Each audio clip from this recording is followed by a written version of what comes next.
Oh, you know what I love? Sports. I love sports. Sports. When It comes to Texas A&M. Where are you getting this information? let me tell you. Welcome to TexAgs. TexAgs Live. I feel like I should be listening to the theme song from the Jeffersons. You know, we're moving on up.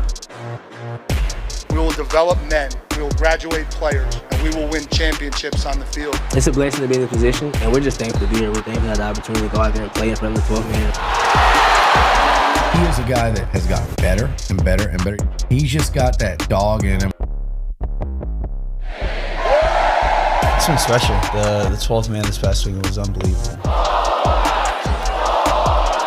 And this is a real program. It's not fake. This is a real place. And if you want to be really good at football, this is a really good place to be. You know, if I'm betting on anybody, it's the Aggies. Survey time. All right? All right. Let's play a little survey. And I want the audience to... Survey says? I know the show. Oh. They don't know the show. They don't know the Family Feud. They don't know the Family Feud. What was the name of that dude? Not Merv Griffin, but... What, the original guy on Family Feud? Yeah, Alan Richmond? No, what was it? Richard Dawson. Richard Dawson. There you go. So here's my survey. As you get closer to the start of the season, do you, Olin Buchanan, do you, Nick Savage, do you, fan listening, okay? Do you get more optimistic the closer we get, or do you get more pessimistic the closer we get? Because I know what answer I am. I think I'm... Or the same. Well, I'd like to think I'm the same. But if it had to be more or less, if that had to be the answer, I think, quite frankly, I think I'd say more. And why more for you? Well, because, look, I know that coaches aren't going to come out and say, oh, yeah, you know, our guys suck. You know, they're just not getting it done. But they don't have to heap praise on a guy. And I'm just hearing so many positive remarks, positive reports about what's going on in the secondary and in the defensive line. And I do believe, and with Marcel for that matter, and I do believe those are the areas that are going to be the most pivotal to A&M success. Okay. I am also, look, so basically nothing has really changed since April to now, right? Not really, right? That would change my opinion. Okay. But I do believe the more we talk about it, the more I start thinking about it. I'm still in the same ballpark of 8-4, 9-3 as this team. Okay, I'm still in that same place. But now starting to think, making more scenarios in my head why they could be 9-3. Those scenarios are always there, but I'm almost looking at those scenarios more favorably after having long discussions with national media, with guys on the team, with insiders, with Billy's information. Right now, I'm like, gosh, like my hesitation more than anything is those other teams have gotten better too. Yeah, that's my hesitation. Not all the teams. Like it is. I think it is. Texas is the number one team in the country, so by default they're considered to be better. But I still think that's a TBD. South Carolina, I think, lost a lot of guys, so I don't think they are better. Right. I think Florida is better. Could be. I think they are. I think Auburn is better. I do think they're better. That doesn't mean that they're going to beat A&M better, but I think they're better. Peyton Thorne had the game of his life against A&M. I think Jackson Arnold's a better quarterback than Peyton Thorne. Yeah, we'll see. We'll see. Oklahoma apparently didn't think so. No, they did not. But yeah, he probably is. The strength of the opposing teams doesn't really change anything for me because my focus is always, and I don't mean this in a demeaning way. I've started to sound like Buzz Williams. I don't mean to be arrogant, but and then I'll be arrogant. But I base on what do I think A&M has a roster that's capable of beating good teams. You know, not you know. You're in the SEC. You got to, if you want to be good, you got to be good teams because you know you don't want to just beat the bad ones. And if you beat every team that's good on your schedule and lose to the great teams, okay? Well, I don't know who's great. The perceived great teams. Okay, the today. perceived great teams. Look, I'll put it this way. I believe that the roster, just sheer talent, it's a 10-win roster. It's a double-digit victory roster, I believe. Okay. And yet, if you ask me what I project for them to win, I'd say 8 or 9. Why? We've talked about it. First of all, you've got to get out. You've got to prove as a program you can get out of the 8-4 rut. Yep. Secondly, you've got to prove that, or not prove, but you've got to avoid that gross loss that makes no sense. I'm talking about Auburn. The other 3 losses, even though you had a really good opportunity to win 2 of them, actually you had an opportunity for all 3, but those teams, those losses were explainable. Mm-hmm. So get rid of the inexplicable losses. And by inexplicable, I mean, you were by far and away a better team and still found a way to lose. But for the most part, teams that didn't make the playoffs, like in the SEC, did have some inexplicable losses, right? Oh, yeah. Ole Miss. Alabama, Ole Miss, like they had inexplicable losses. Ole Miss, yeah, but we should only judge ourselves on what we did or did not do, not what other people because we don't care about that. But you're right. Now, South Carolina didn't get in, and that's more about them getting kind of hosed against LSU. And if I recall, there was some, not as blatant, but there were some questionable things in the Alabama game. They could have won that game.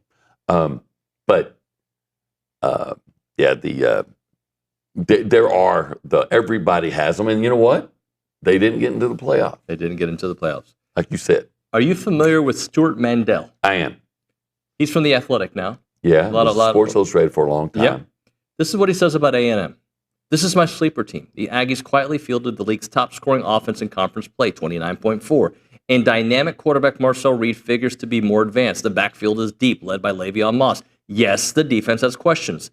But I like the Aggies to go on the road in Week 3 and upset Notre Dame.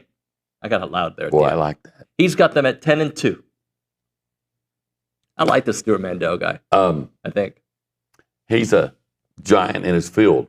Not necessarily physically, but in his field. He's not a tall fella. He's about, he could post up Matthew Dawson, barely. Barely. But he's like Richard Zane's size. He's got a little bit more mass than Richard. I figured that. Yeah, that's but I think Richard could post him up. Okay. But Stewart, all joking aside, Stewart really is a legit, bona fide, college football observer. He pays attention and he is. I think he's objective. Okay. So, but you know what he's also saying? He's repeating the same things that we've been saying for the last 6 months. I think maybe a lot of people are just arriving to the party. Yeah. And like, oh gosh. But we haven't said 10-2. We've said that this is a team capable of winning 10 games. Yeah. I think you've even said that. Capable because I believe in the coach. I do. Well, I believe in the roster as well as the coach. Yeah, I just want to exercise some demons. Is that how you phrase it, right? Yeah. And get through some things that have been a problem. What has been a problem? Quarterback being healthy and winning on the road against top teams. Those are major things. But that quarterback being healthy and avoiding injuries go without saying. Because if you tell me right now, or you tell the world right now that Arch Manning is going to get hurt and miss 9 or 10 games, Texas is not going to be the number 1 pick. Well, by the way, I'm glad you brought that up because somebody commented on me on something that I said recently about, A&M hasn't had a quarterback finish the season since 21, right? And they're like, Texas hasn't had somebody finish the whole season since 2010 or something, some crazy stat like that. And I was like, that's actually not what we're saying. What we're saying is A&M has lost a quarterback pretty much until last year for the season because of injury, not lost a game or two in the middle of the season. Quinn Ewers last year missed a couple games. Right. Probably could have played if he had to, but they held him back. Yeah. And that's different than what happened at A&M. Absolutely. Haynes King was your starter in 2021. He got lost in the second game of the year, missed the next 10. Yeah. Right? And then Max Johnson and Haynes King the next year. Nobody started more than 4 games. Right. I think. And then it was the same thing. Connor 4 games in, and he's out for the year. Yep. And then last year it was Connor getting hurt early. Connor, Max, by the way, and Jalen Henderson. Jalen Henderson got hurt in the last game. And they played, and then last year it was Connor for 2 games, and he's out for 3, or I think it was 3, and then then he was eventually, as we all know, replaced because he just wasn't playing well. But yeah, it is different. But last year wasn't yes, an injury was involved, but it wasn't Connor didn't lose his job because he was hurt for the season. Connor lost his job because he may have not been 100% and also wasn't playing well. Well, and you could say, well, did the fact they wasn't 100%, did that factor into him not playing well? Yeah, probably. Anyway, that's the point is, that if you look at any team, just about any team out there, and you say, all right, the quarterback's going to miss 9 to 10 games, are you still going to rank them if they're all in the top 10? But Nussmeier. Right. Now, maybe if Nussmeier got hurt and you're projecting LSU to win 10, maybe you only drop it down to 9 because you saw enough from Michael Van Buren last year to think, okay, I think he's really good. But still, if he was better than Nussmeier, he'd be started. So, and if Arch went down? I don't even know who their backup is. I know that they're happy with their quarterback room. I've seen, but I don't know who their backup is either. But whoever says they're not. Yeah. So, but anyway, and that's not just talking about Texas. That's everybody. If Drew Aller gets hurt, he's still the best guy they've got. Yep. And Penn State's talked about being a national championship contender. Now they may still be because they're supposed to have a good offensive line and a good defensive running game. But you're probably not going to project them the same if you could somehow know that they're going to lose their starting quarterback for an extended period. This is TexAgs Live. This is Texas. You know who TexAgs Live is brought to you by? I believe it's a gentleman with my name, David. David Gardner's Jewelers. Yeah. And this is the Rollo Insurance Studio. Yeah. It's the Go Hour. The Go Hour, brought to you by the Warehouse at CSC Creation. Yeah, and currently we're hanging out at the Holistic Planning Cool Zone. Yeah. More on that later. Would you like to watch that commercial of us? I don't like to watch it because I looked at my shirt I'm wearing, and me being so fat, I'm looking like I got on a bedspread. I don't remember what that shirt looks like. I'm sure you look great. Looks like a bedspread. And also, if you want to be a part of the conversation, there are multiple ways you can do that. You can call us on the Puppy's Catering and Bartending hotline. I had to get the bartending in. Yeah.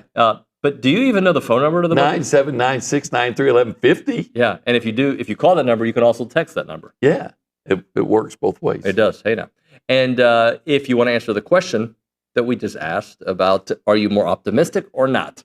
I'd love to hear from you. 979-693-1150. We go behind the glass. We say hi to Nick Savage. Nick, good morning, sir. Good morning. How are you? I'm good. I get more optimistic as the season approaches, but I don't think my opinion starts to change until like now, or really like Monday of next week. It's just gonna be like, oh, okay, all right, it's here.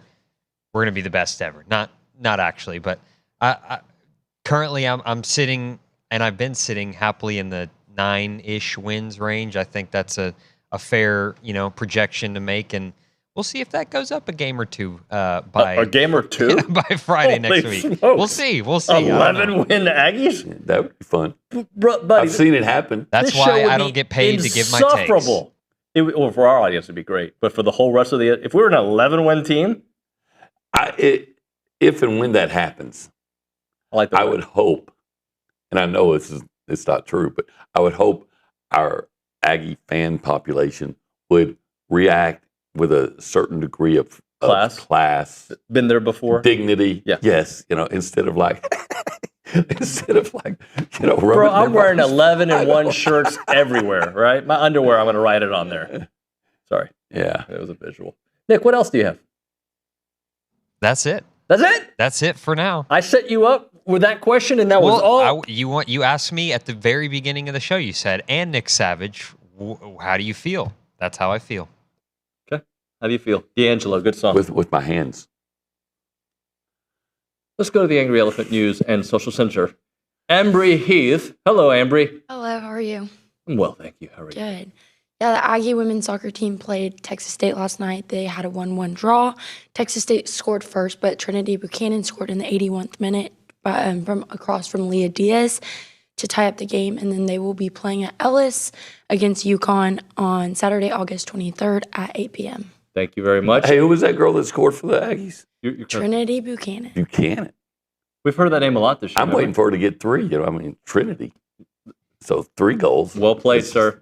And she's had, I think, goals. And I wonder if she scored in that first game against Baylor. She did. I think she's the one who scored the goal. I'm pretty That's sure. 3 games in a row. Diaz in that first game. So she's on a 2-game scoring, two-game goal streak. It was Leah Diaz who scored in that first game. She needs to score Trinity to get the Trinity. Ambry, can't stop a Buchanan. Aggie 2-time captain Trey Zune the third has been named the Earl Campbell Tyler Rose Award watch list. The left tackle already sits on multiple preseason lists, and now he just adds another one to that list. Oh, good folks up in Tyler are recognizing Trey Zune. We may talk about Trey later. We might have to. Yeah. We might have to talk. I mean, there might be a segment that we talk about him. Well, which Trey? The third. Yeah. Yeah. Okay. I like the second, but I'm more the third. Yeah. Yeah. Like Trinity Buchanan. Yeah, the third. 3. You know what? Did you know I'm Olin Buchanan the third? I did not know that. It's true. Yeah? It is. Huh. Do you use the 3 in your name? No. No. Well, unfortunately, the other 2 have been moved on to the great beyond. So I'm. Would you write Roman numeral 3, or would you go 3? No, I would go Roman numeral 3. I think that's like Rocky. Yeah. Rocky made it famous to do it like that. And I think but Rocky 3 wasn't that one of the better movies? Classic. Isn't that Clubber Lang? Yeah. Yeah. Yeah. A pity the fool. Nobody over here knows what we're talking about. Let's do we have a volleyball update? We'll get the volleyball update here in a bit. Okay. Awesome. Let's do this. Let's hit a break. Okay. And when we come back, let's play 25 and 25 number 2. Okay. Okay? Yeah. And then I'm supposed to go to lunch today right. with my guy Morgan. I say supposed to because I know there's a bunch of interviews that are possible for me to do after the show. So if those are decided to be after the lunch window, I will be going to have 1775. Let's pretend I've never been, which is a lie, because I've been many times. Yes, you have. You pick my meal. Okay, well. And do not do jokes. No broccoli ice cream. No turkey, only turkey. All right, like food. If you got turkeys. I like turkey, were you but. Trying to do Dolph Lundgren there? I must break you. I must eat turkey. We talked about the list eater yesterday. Well, you could make a list of all the things you'd want to eat at 1775. And yes, turkey is high on that list, but so is the jalapeno cheese sauces. So is the succulent brisket. And pulled pork. If you like pulled pork, well, they got that too. And of course, pork ribs. Oh, buddy. And you gotta don't eat, experience the queso mac and cheese. You know what I like to do? I like to eat it, and then the cheese is left over. Some people like to dip their bread. No, I go like this. I just like, and I let it hit my face. I'm more of the pick up the bowl and just lick. I have seen him do that. Yes, lick the bowl like I used to do as a kid with a cake. Yeah, you still do it. But I'll still do it with the jalapeno cheese, jalapeno macaroni and cheese. 1775txbbq.com is the website. 1775txbbq.com. Call them up 979-492-6241. Say something witty. It's glorious. Not witty.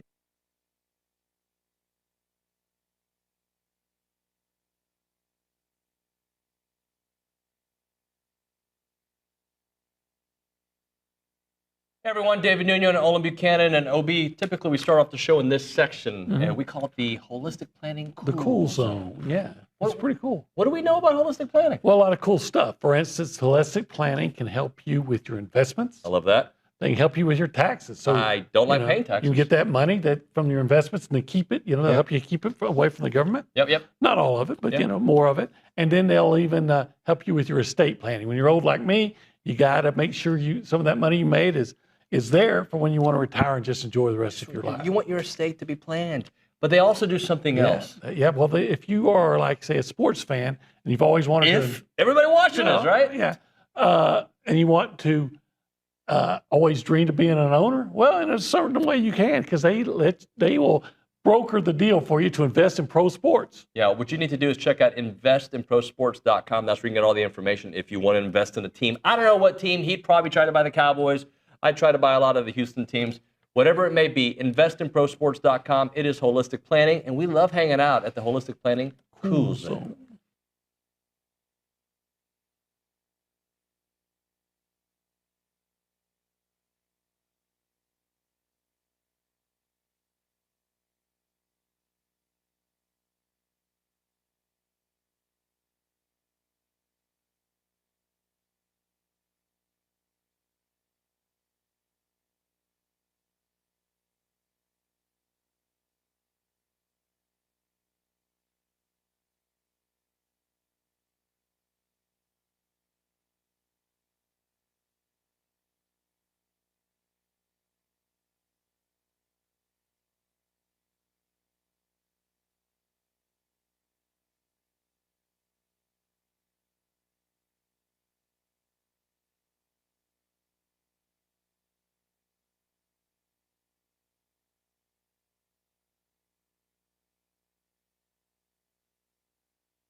Welcome back to TexAgs Live.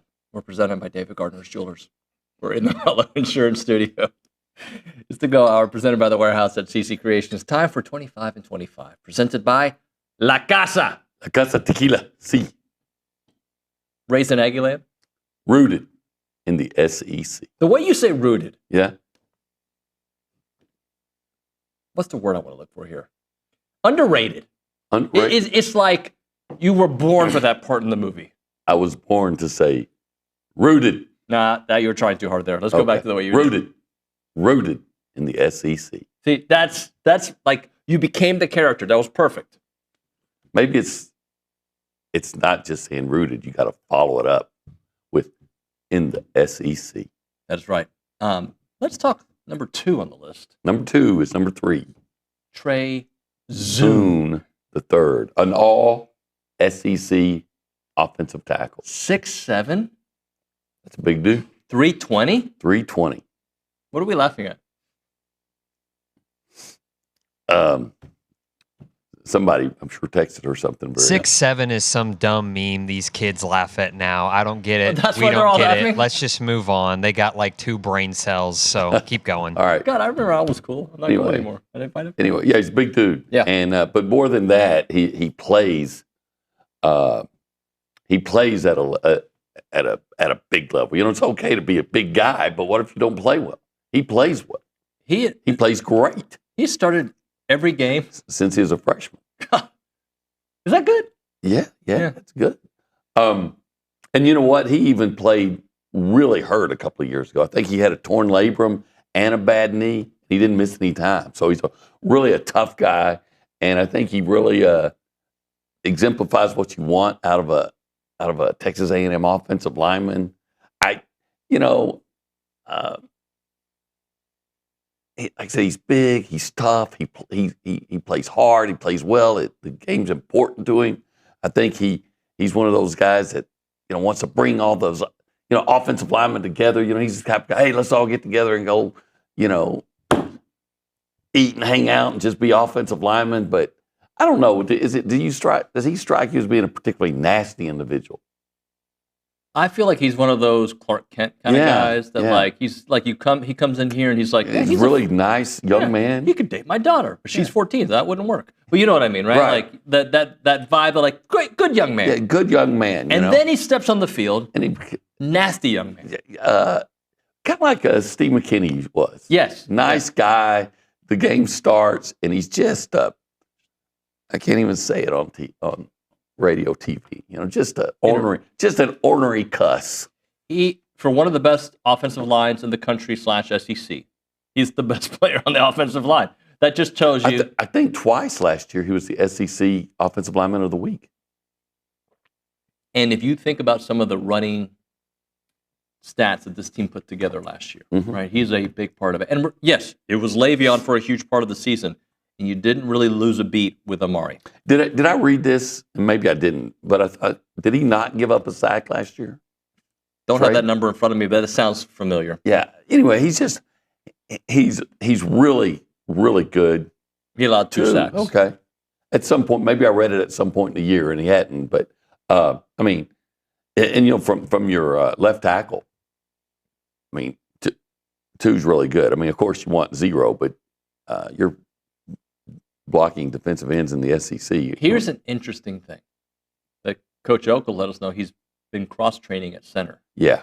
And I wonder what that does to the line. A, does he play center? Or B, the ability to have him be able to, maybe we'll see some looks where he is the center. Yeah, I don't think so. Because I think I think if he's playing center, it's probably an emergency.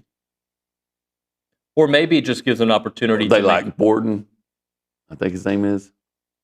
But they can also move several of the guys in different spots. So it just gives them flexibility. Right. But it goes back to you. Yeah, they have it for flexibility. You don't want that to happen because then you. Because Naboo could play other places. Yeah, but the cohesion is, in the best case scenario, you have the same guys but just in case. Yeah. And, the A&M's, I remember back in the day, Jeff Hangartner played center, moved out to tackle, and made it, maybe back.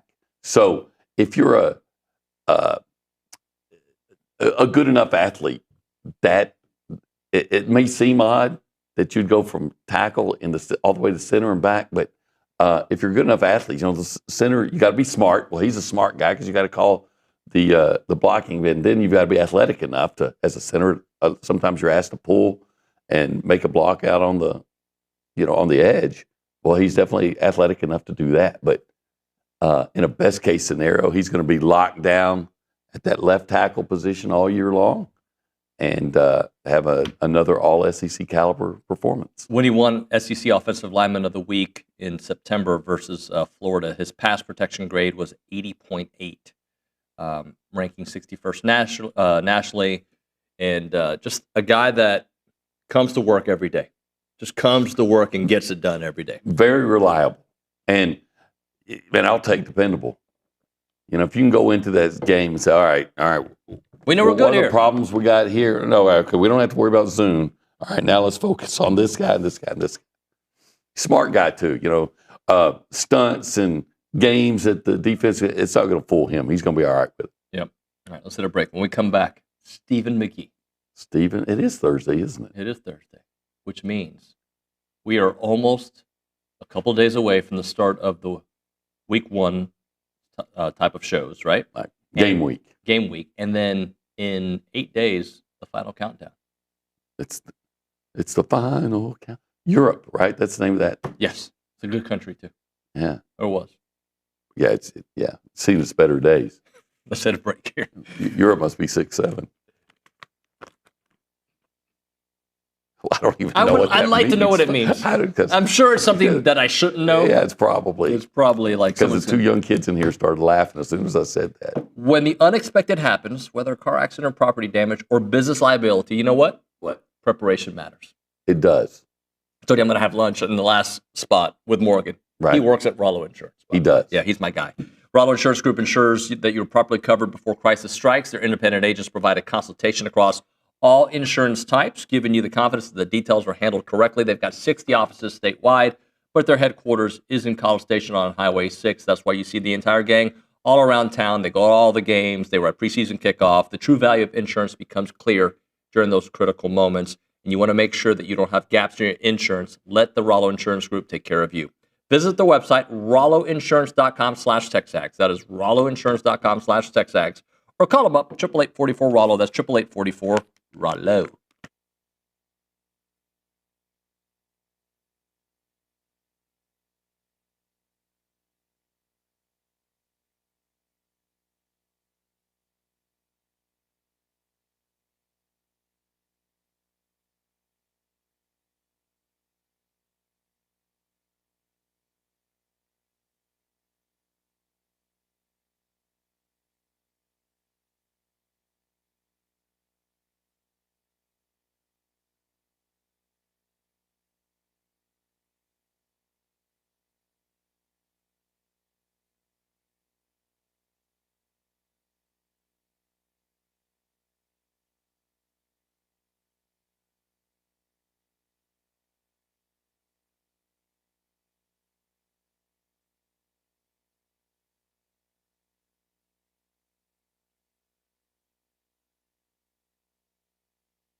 I'm of the opinion, we're on the air, guys. I'm of the opinion when people say they have allergies, they're lying. Well, what do you think? Everybody who has allergies actually has a cold. I don't have a fever. I'm kidding. Look at your face. Bro, this is next level. You didn't hear him yesterday. Next level what? Oh, my gosh. Next. You've supplanted Savage. It's like the voice of God from the back, when he speaks, and it's like this. You are now. Go down, Moses, way down in Egypt's land. Tell, O Pharaoh, let my people go. That was pretty You good. like that? Johnny Cash. That's what I was thinking. Sam Bagger. I love it. Steve McGee Shot with a us. man in we're on now. Yeah, we've been on for like 9 minutes. Hey, QB1. Just to Savage, watch you've him been die. overtaken. Yeah, but This is eventually amazing. my voice is going to go back, and I'm going to sound like the old country East Texas redneck again. Yeah. But Can I be until honest? This version of OB is fantastic. I like this one better. You don't like the normal one? I like both, but fairly, I just like this one more. Yeah. See how that's a positive spin. Yeah, well, thank you.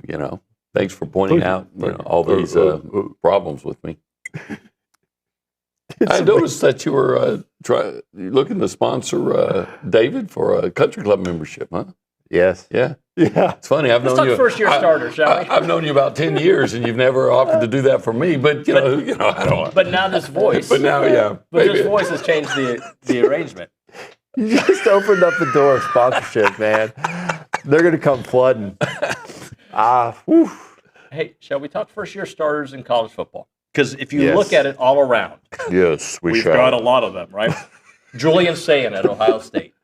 C.J. Carr, Notre Dame. You've got Arch. You've got Austin Simmons. You've got Gunnar Stockton, Ty Simpson. So there's guys all over the place. And I'm curious to you, what does it take for a first-year person to not just be great? And I'm going to use Texas as my example here, not because it's Texas, but they're one that I question how great they can be with a brand new offensive line and a brand new quarterback. When those two things are brand new. Yeah, that makes it very difficult. I think that having the right pieces around the play caller or the quarterback, but one of those pieces is the play caller. We've emphasized that. We're talking about the second year, being in the system with Marcel and the relationship that that he can have and the comfort level with the play caller and all that. But yes, offensive line to me is extremely important. It's at A&M right now we're talking a lot about offensive line, but I think across the board when you look at quarterback play, most people forget how important that offensive line is to the performance of the quarterback. I think it works both ways though too. Like a veteran quarterback, Peyton Manning, Tom Brady, they don't take sacks. We talk a lot about this, during the season last year. Great quarterbacks don't take sacks. They're aware of, getting the ball out on time. And so I think good quarterback play helps an average offensive line. A great offensive line helps an average quarterback, right? They work very well together. And so I think it all starts there. Your ability to run the football and take the pressure off a quarterback, having to move the team down the chains, throwing the football. I think that's another very important element. And I think it all starts up front. I mean, that's you can't have a great offense without an offensive line, right? I mean, it's just, I don't know. Has that ever happened? Maybe in certain cases. I wonder how great, like, for instance, the offensive line, I mean, they can be incompetent, but I wonder how great, like, the offensive line was at Virginia Tech when Michael Vick was in there, right? True. So sometimes, but to your point, and it's a great point, because if you need an example of what Steven's talked about, who's the best quarterback we ever saw here? Probably. Johnny Manziel. There's no doubt. Oh, by the way, he was a first-year starting quarterback, and he just happened to have the best offensive line and play caller and receivers. Cliff Kingsbury. Yeah, that dude's a goat. But how many times do you remember go back to 2012? How many times do you remember watching Johnny and drop back, and he's like, "Well, this guy's all die." Yeah. Remember that? Don't you wish you would have protection like that? So. To have Swope and Mike Evans to throw to, too? Can you just really quickly give me a little Blue 80, Blue Salad. Let me hear that thing. Let me hear a cadence real quick with that voice. What was it? Blue 80. Blue 80. Blue 80. Ready, set, hut. God, I'm telling you, you can go on the road with that voice. You're going to have no problem hearing. That is phenomenal. The other day, that is unreal. Somebody texted it, and I wish Olin would have seen it. For him, you've watched Batman with Christian Bale? No. Okay, it won't make sense. Can you say, "Where's Harvey"? Where's Harvey? It's right. It's by the mall, right? Right by the mall goes right by Harvey. Yes. I know where it is. You go down Texas Avenue about, Where's Rachel? Who? Never mind. You have to watch Batman. Hey. All right, so we talked first-year starters. What about the worst or the best segment we've ever had? I can't, this voice is stunning. I've never had an allergy and woke up sounding like Batman. That's amazing. I need that allergy. I was sneezing, Don't you wish I could have told you? Remember that time I told you the story about how I accidentally went to the ladies' room in the Dallas airport? Yes, it was a great If I could have done it in this voice, it would have been. Yes. Yes. Today, had that happened today, I would have walked out and said, I was just identifying differently. Maybe they wouldn't have bought it with this voice, though. Okay, moving on. Let's identify with new quarterbacks, okay? So now quarterbacks with experience, but coming to a new place. Jackson Arnold now is at Auburn. There's been a lot of questions about him. John Mateer, I haven't seen that much hype for a quarterback that I don't think most people in the SEC have actually watched play that much. Right. But, the hype on Mateer, and the clips I've watched of him, Duke can sling it. Yeah, I want to see it under the lights. I don't care what the hype is. And that's the same thing with our team. We've said that all along. Mm-hmm. This team could win 10 games. Everyone loves Mike Elko as a big believer, but we want to see it, right?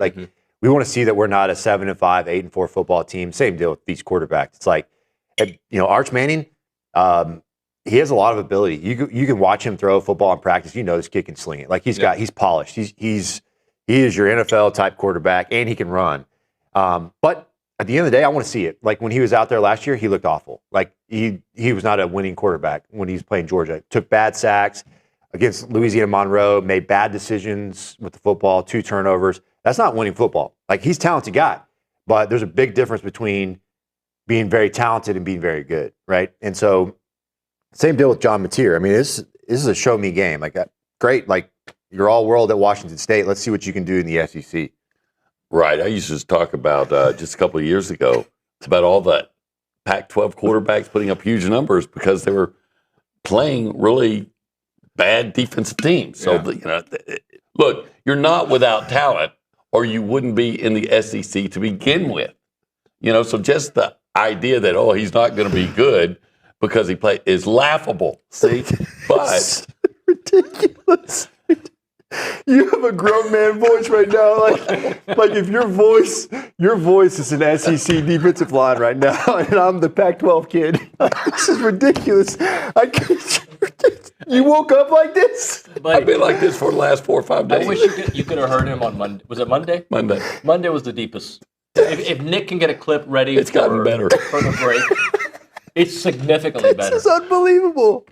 Can I inject this? He's literally crying. I want a voice like this. This is awesome. Let's do this. Let's hit a break. We'll come back with more. We're going to buy, sell, and lease. We're going to buy, sell, lease a voice. We'll have more here on TexAgs. Bro, what did you do?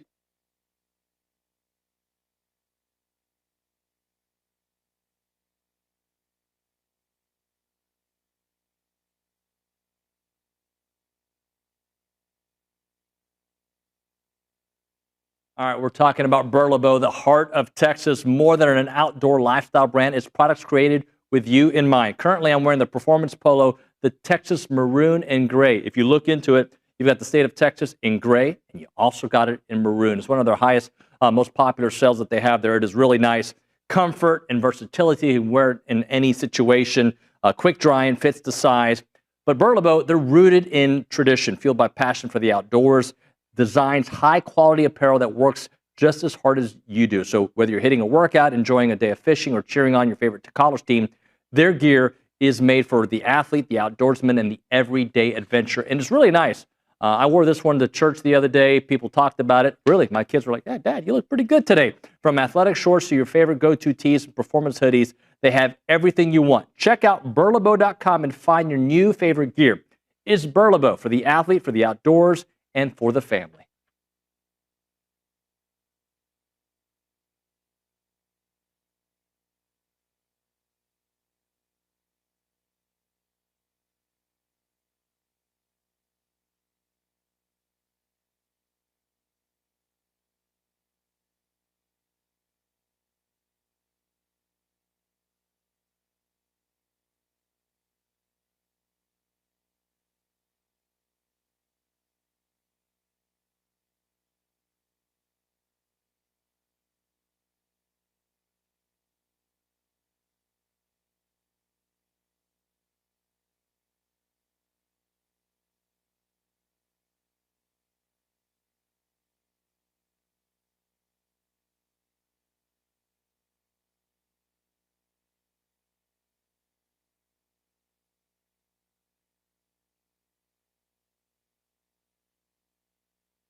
Would You Rather games are fun, but we're going to play a little buy, sell, lease here on TexAgs Live. This is probably the easiest one I've ever given you. I think it's easy, okay? Buy, sell, lease, first-year starters that A&M is going to face. Your options are Arch, CJ Carr, or the Missouri situation, which is TBD, Bo Pribula / Sam Horn. Oh, boy. Baby, turn those lights down low. Yeah, they're both Tribula and Horn supposed to play in that first game for Missouri. So I guess Eli Drinkwitz is just saying, hey, guys, show me. Show me. It's because Missouri. Auburn's going to play 3 guys? Supposedly, against Baylor. Well, the question was, could we see 3 guys? And you said yes. He didn't expand on we're going to have 3 quarterbacks. The question was, could we see 3 guys? I figured they'd see 11 out there. So we buy an Arch? Are we just off topic all day? What a job you have trying to corral cats. I enjoyed this more, but I enjoy also being the good cop. I will buy Arch. Okay. I will buy Arch in that scenario. Who are you buying? Okay, so they're Arch, they're the Missouri guys, and who's the CJ Carr. Okay, yeah, I'm buying Arch. Hey now. Okay. Yeah. CJ Carr, I've never seen him play. Yeah, but I'm going to lease CJ Carr. Yeah, I think always lease a car, don't buy. Lease what? What? Lease what depreciates. What would Dave Ramsey say about that? Lease what depreciates. Buy what appreciates. So, as soon as you take the car off the lot, it depreciates. So I'm leasing the car. I'm buying the Arch because I've been to St. Louis, And I am going to sell the Missouri situation. Yeah, the situation, 100%. That was an easier one, I feel like. Yeah, I think it just... I'm curious how good CJ Carr is. I've never seen him. What number is he? Do you know by chance? I don't. Jersey number? I just remember watching him in warm-ups last year, and I was with Gerard. Have I told you this? I don't think so. And he's like, he's evaluating this kid, Riley Leonard. Number 13. Yeah. And I thought he goes, Carr, his number would be... he can spin it much better than I thought he could spin it. And we're looking, I'm like, dude, Gerard, that's not Riley Leonard. That's the other kid. He goes, that kid throws it good. So my point here is to say, like, maybe it was the kid that we were watching that can spin it. Is CJ Carr, like, I think it was like 12. Number 12. I don't know why I remember that, but I feel like 13. No, 12. The other guy was 13 was Riley Leonard, right? I don't even remember. I thought Riley Leonard was 13. Did you just Google that for us? What number is he? Riley Leonard? CJ Carr. But what number is Riley Leonard? But uniforms change from year to year, so he could have been. I thought Riley Leonard was 13 last year, dude. This Anyway, maybe they have a kid that can spin it in pregame. Maybe. We'll see what happens when Elko dials it up on third down. I think it was CJ Carr that you're talking about, because that story does now sound familiar. I remember you talking to Drew. Riley Leonard was number 13 last year. And now number 13 is CJ Carr. What a weird, that's weird. I mean, it's fine. Whatever. It doesn't matter. Can you hit me with a little baby turn? No, I can't. I can't. I feel like I'm stealing the show. You have stolen the show. I don't you want stole to our listeners' hearts with that voice. Hit them with it, man. Don't give the people what they want. They want Stephen McGee is what they want. That's why you're here every Thursday. Give them with them lots down low. You sound better than me. You sound sicker than me. All right, I'm going to give you a chance to make a wish and something you dread about Aggie football. Yes. You wish this output or this scenario, and something that you are dreading with Aggie football. I'm dreading the thought of 7-5. I'm dreading that. Like 7-5 and 8-4. I'd almost rather say we're awful and be 4-8 than I would mid. I want to be great, obviously. I am super optimistic that this offense is going to surprise people. Okay. I think that we are going to be better potentially than a lot of people are expecting. Okay.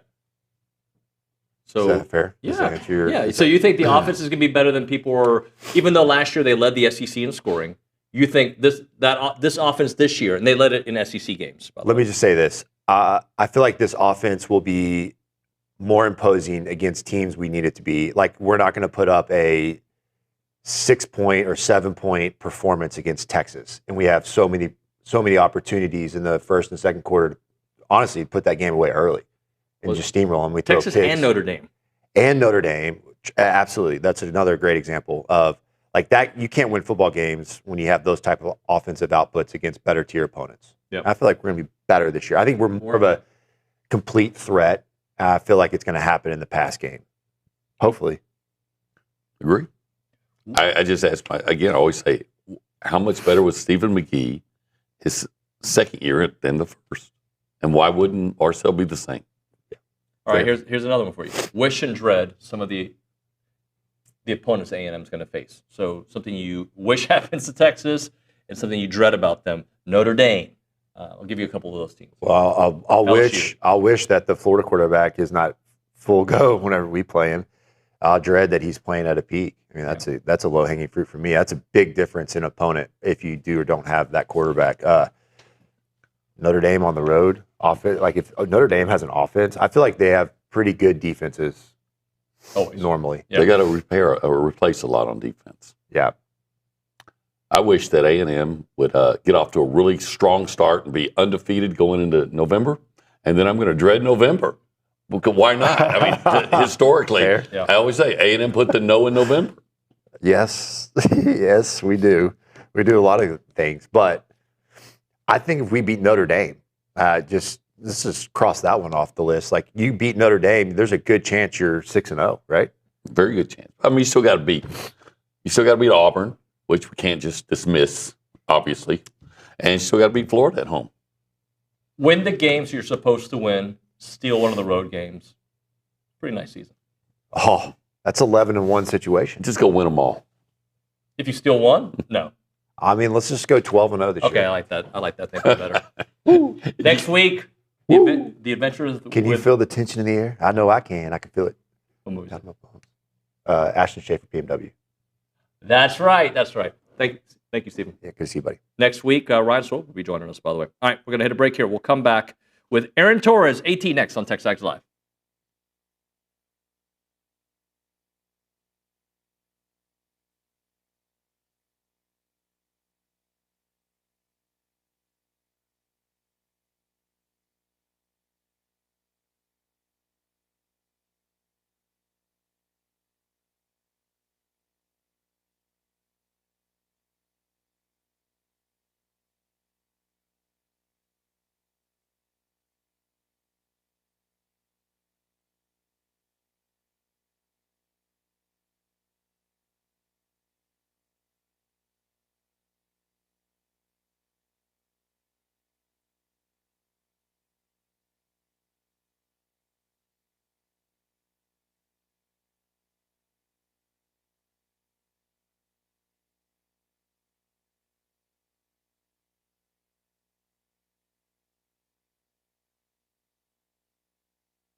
And we're back, TexAgs Live, presented by David Gardner's Jewelers, Rollo Insurance Studio. Kind of flipping things around. We usually have AT later on in the program, but let's talk to our friend Aaron Torres from Aaron Torres Online and Fox Sports Radio. This is Around College Football, brought to you by Milliken Reserve. We go to the Buppy's Catering and Bartending Hotline.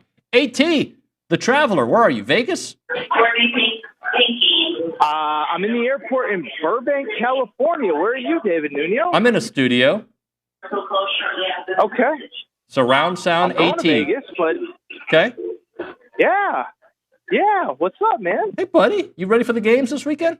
Last time I would say last time I saw the Aggies, they were in Vegas, but that's neither here nor there. We don't have to talk about that game. Didn't actually happen. No, that game never happened.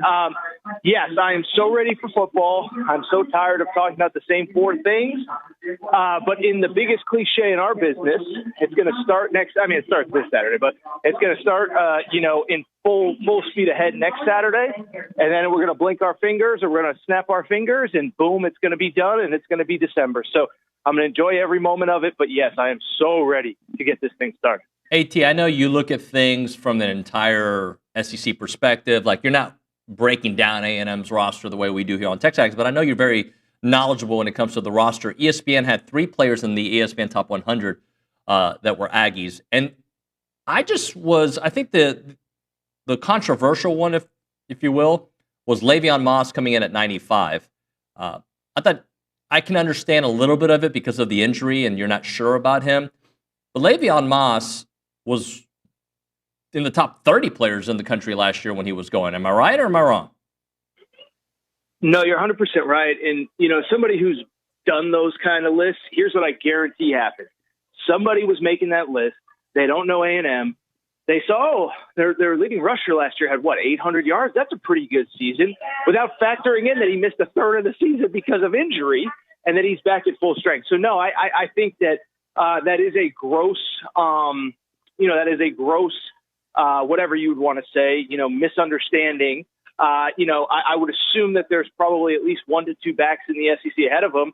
And I think if you ask most coaches, there's probably not a back in the conference that they would take over Le'Veon Moss. So, yeah, that's a gross oversight. And, I think it's a little bit of a metaphor, Dave, for a team that I think maybe is flying under the radar a little bit in the SEC. I know you guys talk about it every day, and so do you guys. That's not the case, but it feels like everybody's talking about that definitive top tier, Georgia, Texas. I think the top tier is Georgia, Texas, LSU, and Bama. And then it feels like Oklahoma and Florida are kind of those buzzy, they're not there, but they could get their teams. And I think A&M, I would definitely put in that group with Florida and Oklahoma that could break through into that upper tier. I just feel like on the national scale, nobody's talking about A&M in that way. AT, I think it's interesting, though, that I think sometimes media, what they do is they look at what's hot, and then just because they want to be different, they choose a team that's not hot. So, yes, I agree with you. A&M is under the radar. But then you got, Stuart Mandel and others saying, yeah, A&M's a 10-win team. And I think sometimes people just do that so they do sound different than what the bulk of people are saying. That's fair. And I think sometimes, too, and I think it's a cliche, but it is true, is that when everybody likes somebody, it's kind of setting things up for disappointment. Like I'll give you an example. Like, a month ago, you start, maybe not a month, maybe 6-8 weeks ago, you start looking at schedules, teams. You say, oh, man, Nebraska, man, kind of a nice schedule for Nebraska. They don't play this team. They don't play that team, whatever. And now I've seen half the national media with Nebraska as kind of that Indiana-type team, as the third, fourth team in the Big Ten in the college football playoff. So I think the opposite could be true as well, where I was high on Nebraska, and I'm like, well, it's kind of what you said. Well, if everyone likes Nebraska, it's not that I want to be different. It's just more, is it possible that we're all overvaluing them? So I think it's a fine needle to thread this time of year. But the fun thing is, we have actual tangible data to go off of. And we're just so close, man. It's just so nice. You can feel it. I cannot wait. AT, you're my guy. I'm not here to argue with you on this point, but I thought it was worth at least a discussion. You tweeted about Hugh Freeze through 5 years at Ole Miss, 2 New Year's Six bowl games, 1 top 10 finish. Lane Kiffin through 5 years at Ole Miss, 2 New Year's Six bowl games, and 1 top 10 finish. Freeze, 1 10-win season, though, while Lane had 3 10-win seasons. I feel like I know your point, but there's more to that storyline, right? Yeah, it's funny. I saw Kiffin's tweet at, probably like 10 o'clock my time, so probably like midnight your time. And, I don't think it was this it came off as this weird, passionate defense of Hugh Freeze, who I then criticized the next day because apparently they're going to have 3 different play callers this season, and that feels very weird and destined to fail to me.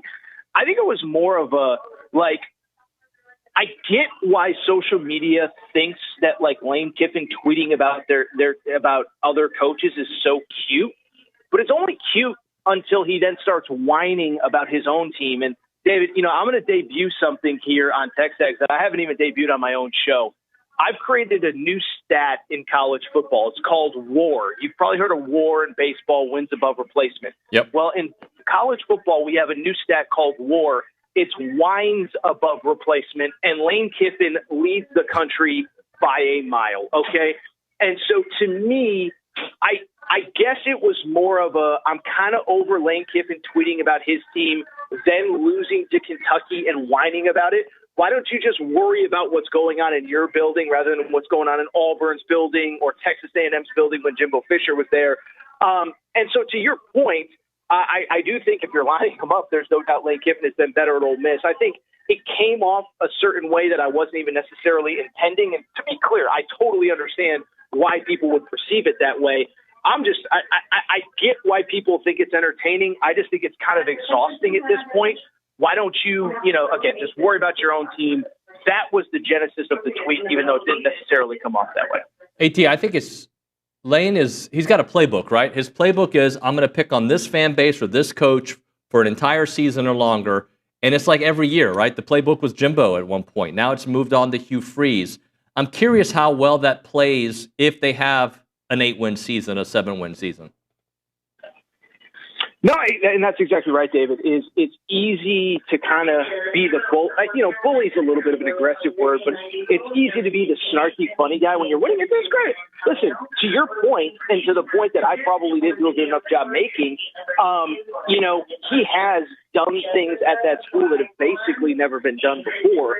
My counter to that is that my counterpoint to that is that at some point it's going to fall. At some point there's going to be disappointment, and it is not going to seem nearly as cool. So I guess that was the point that I was trying to make. And to your point, and by the way, and I think they're the perfect kind of team as you talk about teams that people are overlooking or underlooking.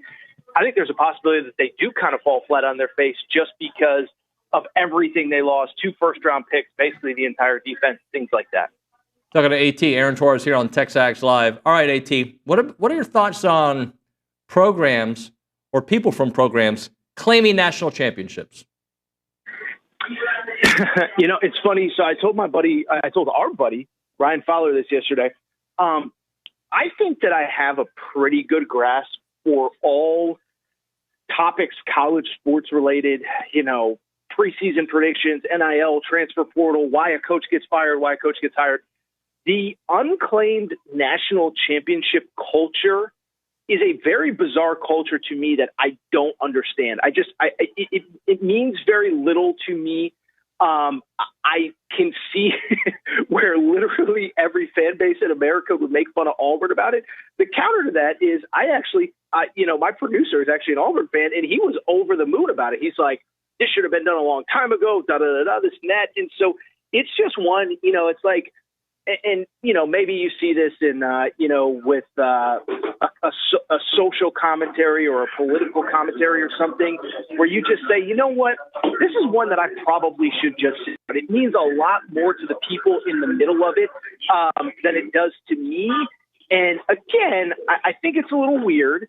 I thought it was weird, even just like the 04 one. Like, I can't speak to what happened in 1912, but in 2004, we all watched the games. They didn't get in. Did they get screwed? Maybe, but USC won the national championship that year. So, again, culture to me, I don't get it, but I don't think Auburn fans, were upset by it. The only thing I will say, and I know I'm rambling, I'll be quick here. I did tell Fowler this yesterday. I do think that, to me, if that's a decision you're going to make, I don't know that you let it leak in the middle of training camp. You're going to get made fun of for it. You know that people are going to mock you for it. That feels like one that, you put out the press release in May, you let it get washed under the bridge, and then by the time you get to SEC Media Days, nobody's even thinking about it. That, to me, is the only criticism I would have is you're going to get mocked. You're entering a make-or-break year with your team and your program and your coach. I don't know that 2 weeks or basically now 10 days, 8 days before your first game is the time to release that statement. Talking to Aaron Torres here on TexAgs Live. All right, AT, I need Coach O back. I met Coach O separately at the Miami A&M game in Miami a couple years back. I've covered him, but actually had a conversation with him. He was there, very nice guy. I just like his personality. I know there's some certain things about him that bug folks. Do you actually think we're going to see him coaching in? And if so, potentially the SEC, or we're talking about maybe not so high? Yeah, I've had a thought for a while is that in a world where every school now has a GM and player personnel department, I actually don't understand why he hasn't already been hired. Great recruiter. I looked it up. Like, the famous story is Justin Jefferson, who many believe is the best wide receiver in the world at this point. He was like the 2000th ranked player in his senior class, 3-star guy. I mean, I looked it up. I think he was like the 87th ranked. No, I think he was like the 243rd ranked wide receiver in his class. So, like, Coach O clearly has an incredible eye for talent. I don't know if there's a place for him as a head coach. Certainly not in the SEC. Listen, I think it would make a splash, but I think we kind of saw, never called plays, doesn't really have an expertise on any side of the ball. You really, if you take him, you have to align him with a great coaching staff, and then you got to hope to retain that staff, right? Because, you not only lost Joe Burrow after that national championship, you lost Joe Brady, you lost a couple of your coordinators, then all of a sudden the whole thing fell apart quickly. So, great story, content machine, great for what we do, and I would absolutely hire him to run my personnel department tomorrow. I don't know if I would say Hunter Yurachek, the Arkansas AD, or Mitch Barnhart, the Kentucky AD, and I needed a head coach at the end of the year, a head coach, like a guy that I'm paying $4, $5, $6, $8 million a year. I don't know that he would be necessarily the first hire or the first call that I made. Talking to Aaron Torres here. AT, it seems like every time I see a Florida State headline, it's Tommy Castellanos saying something, right? And I think I might have done a 180. He went from a guy like, shut up, bro, nobody's seen you play well, to I kind of hope he does well. He's talking about the best defense he's going to face this year is the Florida State defense. I don't know if you saw that quote. He keeps saying things, and I'm starting to kind of root for him. I went from I was embarrassed for him to I kind of want to see him do well. Well, there's a saying the kids say, David, and I know you have teenagers, so maybe they say this, or maybe the quote is already out of vogue because I'm an old man. But, they say when you say something, say it with your chest. And I feel like Tommy Castellanos he's saying it with his chest, man. He does the interview. I remember I was on vacation. It was like the first piece of college football news and tangible news in months. And he's just like, yeah, I want that smoke. And I think it was Pete Nakos that he was interviewing with. And I was like, darn, man, I'm on vacation. I wish I could talk about this. And then again, he goes to media days and you think he's going to back down. And I was misquoted and and he basically doubled down. And apparently now he's tripled and quadrupled down. I love it. And I'll say this is that so I do like Alabama coming into this year, and I am pretty high on them. But that is not, I know what Florida State was last year, but that is not just some gimme, they're going to walk into Doak, to Doak Campbell and win by 30 and walk out, like they're the Pete Saban team. Is that, I think Gus Malzahn deserves his criticisms, but he is a great play caller that has given a lot of good defensive fits for a very long time, excuse me. And I would add too, I'm sort of privy, but I'm not really privy to how they spent their NIL money. But it feels like they went very heavy on offense, and they are all in on fixing that thing from a year ago. And so all of a sudden, first game on the road, Ty Simpson starting, basically his first marquee start. Now we know that Jam Miller is not going to play their star running back. It's I'm not calling for the upset. I do think it could be a 20-17 game going into the fourth quarter, and not just this Bama steamroll that I think everybody feels like they're expecting. AT, I read something that made me think that the drop-off from Nico to Joey Aguilar may not be as deep as some people think, because Nico was just okay, right? Do you kind of see it that way, and are you hearing things about Nico and UCLA? No, everybody, Deshaun Foster actually had a pretty interesting back and forth to the media yesterday, where he basically was like, I don't need to give you exposure. If the team wins, it's going to market itself. And I don't need to give you any more than I'm giving you. And so I think it's a little bit of a weird vibe over there. But as far as Nico and all them are concerned, it's funny, David, I finally last night got a little bit into the SEC, 7-8-part series on Netflix.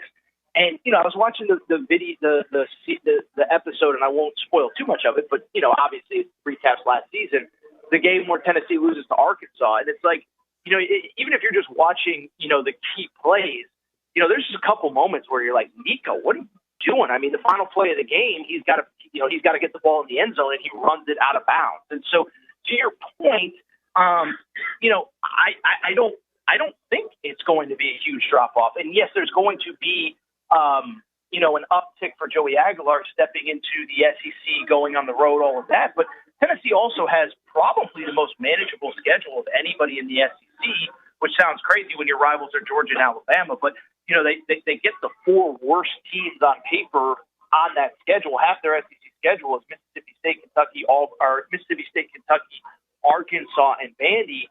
And so, I think there's a world where they're back to, 9-2, something like that, 8-2 going into November, and they're very much in the college football playoff conversation. So, and I also think, too, it goes back to, like, anybody who actually watched those games last year, and I think it's easy to forget now, anybody who watched those games, Tennessee was in the playoff because of the defense.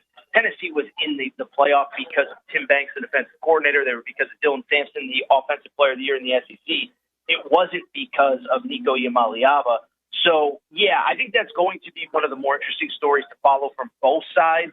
But I don't expect like some crazy significant drop-off at Tennessee. Hey, before I let you go, you posted this. I don't know if you've already done it on your show yet. So if you haven't, I don't want to take it away from your show. But an SEC coach who's about to ruin his team's season. Can you give us any info, a little tease, anything on that?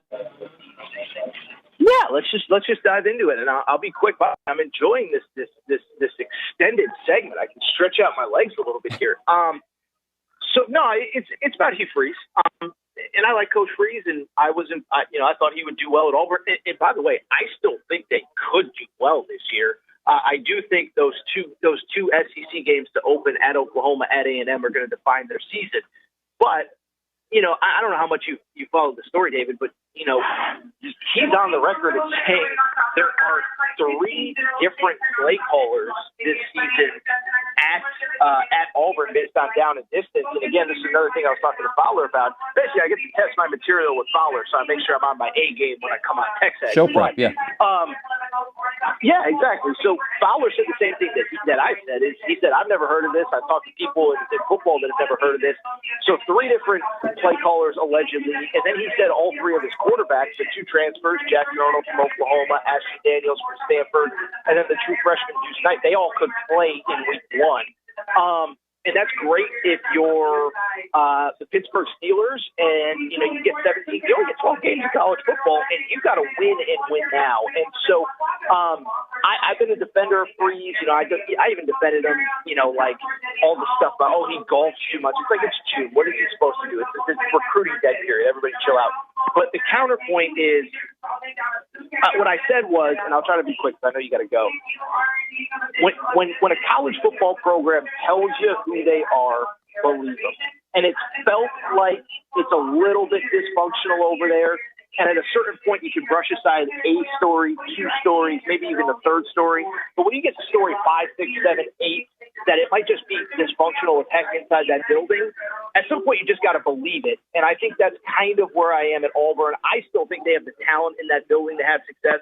But I have gone from I think they could be a surprise team to I need to see it before I actually believe it. AT, enjoy your trip, man. Appreciate you. Thank you, brother. Take care, man. We'll talk soon. Yes, sir. Aaron Torres. Aaron Torres Online, Fox Sports Radio, the Bubby's Catering and Bartending Hotline. Basically, this is how that interview went. Hey, Aaron, what do you think about this? Yeah, David. We'll hit a break when we come back on TexAgs Live. That's for you, Jack, and whoever else texted the show. We will come back, and I'm sure Ambry Heath will have something deep and reflective to discuss here on the program. Let's talk about a reason to move back to Aggie Land. That is the Association of Former Students. Well, if you're hip enough to get a job there, because they have opportunities sometimes in different departments, and if you're trying to move back to Aggie Land, it could be a great place to look. Marketing, fundraising, communication, sales, you name it. typically have a lot of different openings, and this is the premier alumni association and the oldest organization supporting A&M in part of that Aggie Network story, which means that they're going to play a part in that Aggie Network story, I should say, from Howdy to Here. Don't miss opportunities to help out with awesome events like Howdy Socials, Aggie Rain Day, Class Reunion, Aggie Muster, and everything in between. Join a team that exemplifies those Aggie core values of excellence, integrity, leadership, loyalty, respect, and selfless service, all in support of that worldwide Aggie network. If you're interested in joining the team or sharing with someone that would be a great fit, please visit tx.ag/association jobs to apply and get more information on each position. It is the Association of Former Students.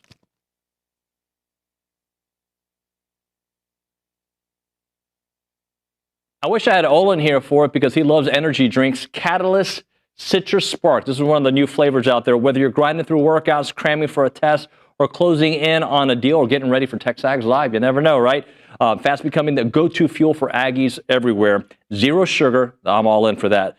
Or synthetic sweeteners, no artificial colors or flavors. Catalyst delivers clean, high-performance energy with smooth, crisp taste that is never syrupy, designed for both health and hustle. You want to get going? You use this Catalyst right here. It's about pure energy and pure results. And what sets them apart? Packed with premium nootropics blended to boost focus, clarity, and mental stamina. I need this. I'm in, guys. I'm in. Plus, with plant-based caffeine, vitamin B12, B6, Catalyst supports metabolism and energy production, making it more than a drink. It's your lifestyle training partner. Built for competitors on the field, Catalyst fuels strength, focus, and pure results. Buy now at drinkcatalyst.com. That is drinkcatalyst.com. Train harder, think sharper, pure results. It's Catalyst.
Pronunciations are a thing here on TexAgs Live. We are presented by David Gardner's Jewelers. We are in the Rollo Insurance Studio. It's not the go hour. That was earlier. This is the second hour. It has no name. We go to the Angry Elephant News and Social Center. Actually, before we do that, Ambry, we're going to check in with you in a minute. Okay. But I want to let folks know about something. Are you familiar with Ryan Broniger? You know who that is? Yeah.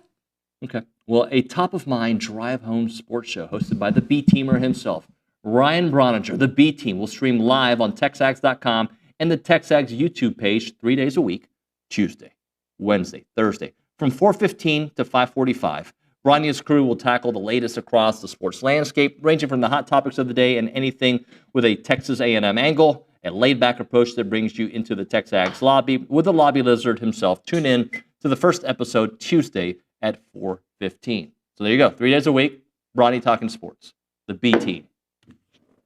You're supposed to respond and be like, yeah, that's exciting for Bronny. I'm really excited. I'm so excited. Why you got to make it awkward? Like you were ready to jump into a topic. Maybe I wanted to have a discussion with you, Ambry, because today is Ambry's last day on air with us. This is. You notice how I said last day on air, not last day with us. That would be a terrible end of the story. So, what do you have for us, Ambry? Okay, so Josh Pate laid out. I like Josh Pate. I do too. He laid out position groups that could define the 2025 season. So he put LSU at their running backs. I'm just going to go down the list. LSU running backs, Penn State wide receivers. Hold on, slow down. Does he give reasons for? Yes. Okay. You want all of the reasons? Yeah, give me a little bit of reasons on if I ask you about them. Okay. So I think with the reason is they did not run the ball last year. And I don't know if it was an inability to run the ball or a choice to not run the ball. That's the question. Will they have a concerted effort to run the ball this year? Yeah, his point was that they finished last in the SEC in rushing. So. Yeah, that's the thing. Okay, let me know when you want me to explain what he says. Penn State wide receivers. Well, they upgraded that position. That's been one part of their offense that has been underwhelming. They've got to step it up there if they're going to have a championship-type season. What does he say? He says, overhauled room with transfers. Can Drew finally get consistent help outside? He needs it. Yep. Penn State, I just said that. Auburn. Let me guess. All right. We already know. Is it his quarterback room? Yes. Yep. Is Jackson Arnold the truth? Yes. He said Jackson Arnold is the headliner, but the Tigers play under center, have to stabilize. Whoever the quarterback is has to be stabilized. Yes, okay. yes. Cool. Georgia, offensive line. Tell me more. Lots of turnovers, only one returning starter with real experience. I don't disagree with him. I would have probably thought wide receiver for them as well. The addition of Noah Thomas, can they throw the ball down the field? Will Gunnar Stockton be able to get them the ball down the field? That is something that's interesting to me. Continue on. Ohio State, defensive line. Don't know enough about. I know they lost a lot of dudes. That part I know, but I don't. Basically the entire front to the NFL. New faces get tested right away versus Texas. This is true. And Texas's new offensive line, by the way, also gets tested in that. So you'll have, we'll see what young group is more ready for big-time football. I think Texas is going to win that game convincingly. Okay. Miami, he said secondary. Okay. Give me reasons. High expectations with new talent after last year's coverage issues. Yeah, they did have some issues there. Florida, do you have any guesses? Florida. Vamos a ver. I'm going to go with DJ Lagway's health. He said linebackers. Okay. I don't know Florida that well to know about their linebacker situation. He said young but talented core trying to grow up fast. Okay. ¿Qué más? Okay. So with that in mind, if you had to pick a position group for A&M, who would you go with? That could define the season. I would say the secondary. Why? Am I on the right page with him? Does Josh Pate listen to TexAgs for his show content or no? I don't know. Okay. Does he? The reason is because they gave up an exorbitant number of big plays last year, and they have to limit those big plays. Some of that was inability to take down the quarterback. The other part was some issues with coverage. So I would say if that was a position group that needed to be significantly better of all of them. Now, you could say defensive line, right? Because of losing the guys. I think they go hand in hand. But if you're asking me, I would say secondary. Did he give a reason for his? He didn't put. He didn't put A&M. No, he didn't. Yeah. I think you could put defensive line in that same conversation. All right, we'll hit a break. When we come back, Chris Gordy, We'll talk to him on Locked On SEC next here on TexAgs Live. Let's talk Caldwell Country Chevrolet. In today's fast-paced world, when you're looking for vehicles, obviously you can look at everything online, but let's look some more online, get the pricing situation figured out, and also just know you're going to be dealing with good old people, and that's Caldwell Country Chevrolet. You can browse their constantly updated inventory online where amazing deals change month to month. You can find your perfect match. You can calculate the charges and all the financing from the comfort of your home, but you go there in person and get a feel for all the cars that they have on their lot, get a test drive, find out about the trade-in value, which I think is top notch when you go to Caldwell Country Chevrolet. If you're ready to experience the difference, make the 15-minute drive, and I think you're going to love it. Remember, it's about 15 minutes, the edge of Bryan, to the beginnings of Caldwell. A short conversation away, but you'll see the difference when you step on the lot and do business with the great people at Caldwell Country Chevrolet. Highway 21 in Caldwell, online, caldwellcountrychevrolet.com.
And we're back. TexAgs Live, presented by David Gardner's Jewelers, Rollo Insurance Studio.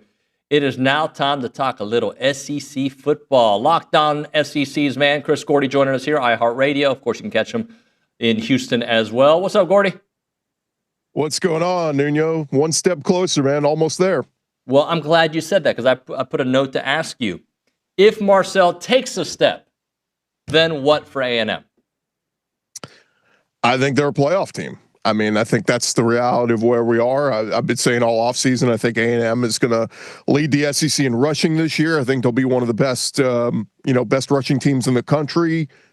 One of the best offensive lines in the SEC. That backfield, I think, is ready to burst out. I've been hearing some great things about with the freshman running back coming in on top of, we know Owens, we know Moss, we know Daniels and all them. So I'm excited about the defense. I've been hearing great things about all the different guys in the secondary there. And then, of course, all the different weapons that they've brought in at wide receiver, including, Mario Craver and, I think Ashton Bethel-Roman is a name that we don't talk enough about, with Casey Concepcion. So I just think, the big knock I guess you would have had on Marcel Reed at the end of last season was, man, like we know how elusive he is and good he is with his feet, but can we get him some weapons? Well, they've done that. They've put weapons around him, and now it's time to go show it. And I had some reservations about Colin Klein, I think, early on, and okay, is this going to work?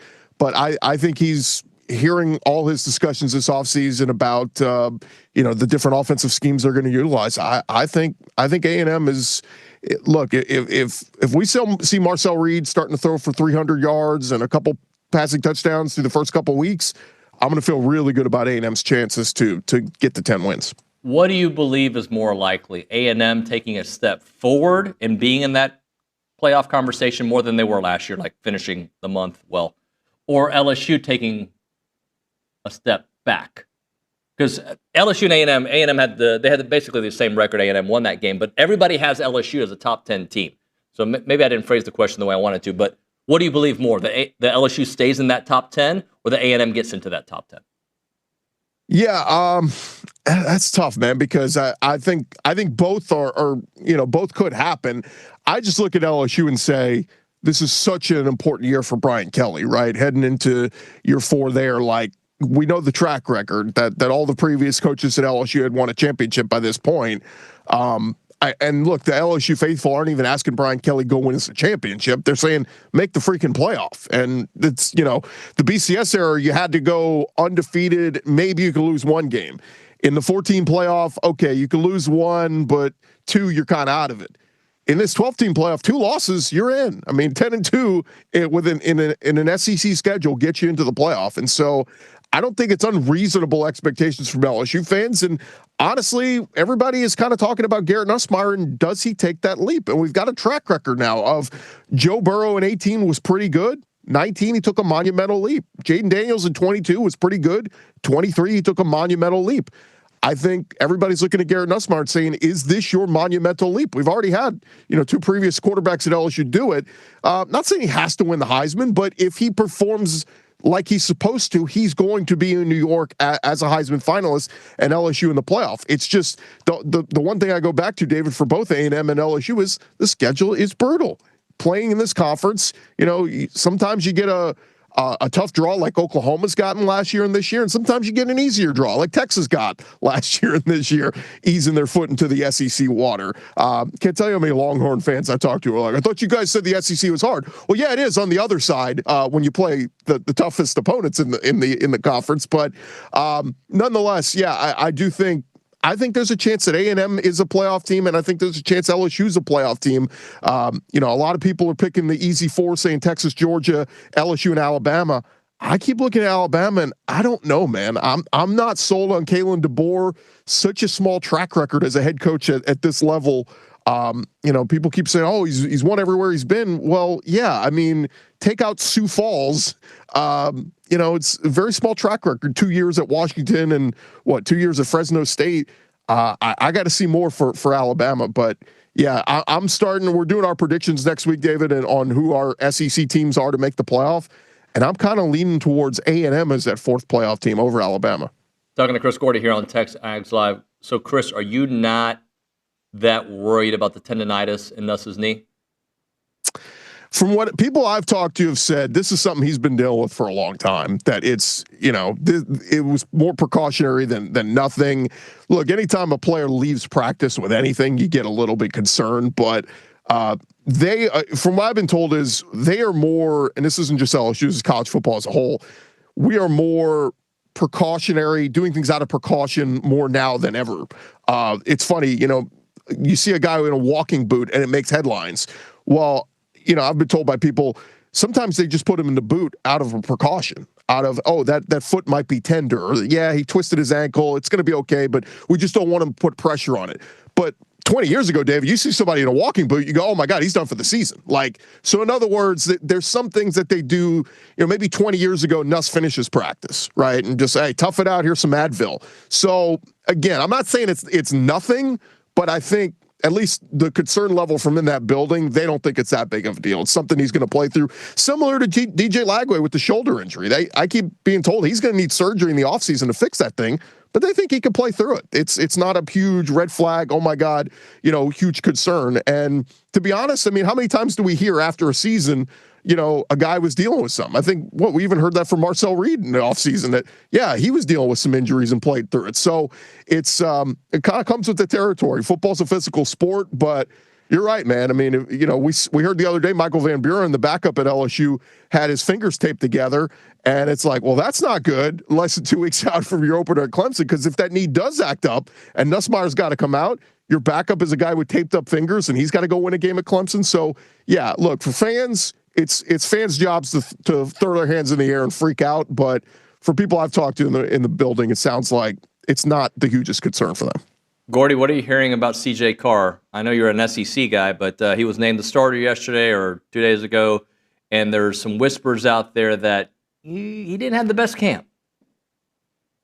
Yeah, I'm wondering on Notre Dame on what, are they going to take a big step back?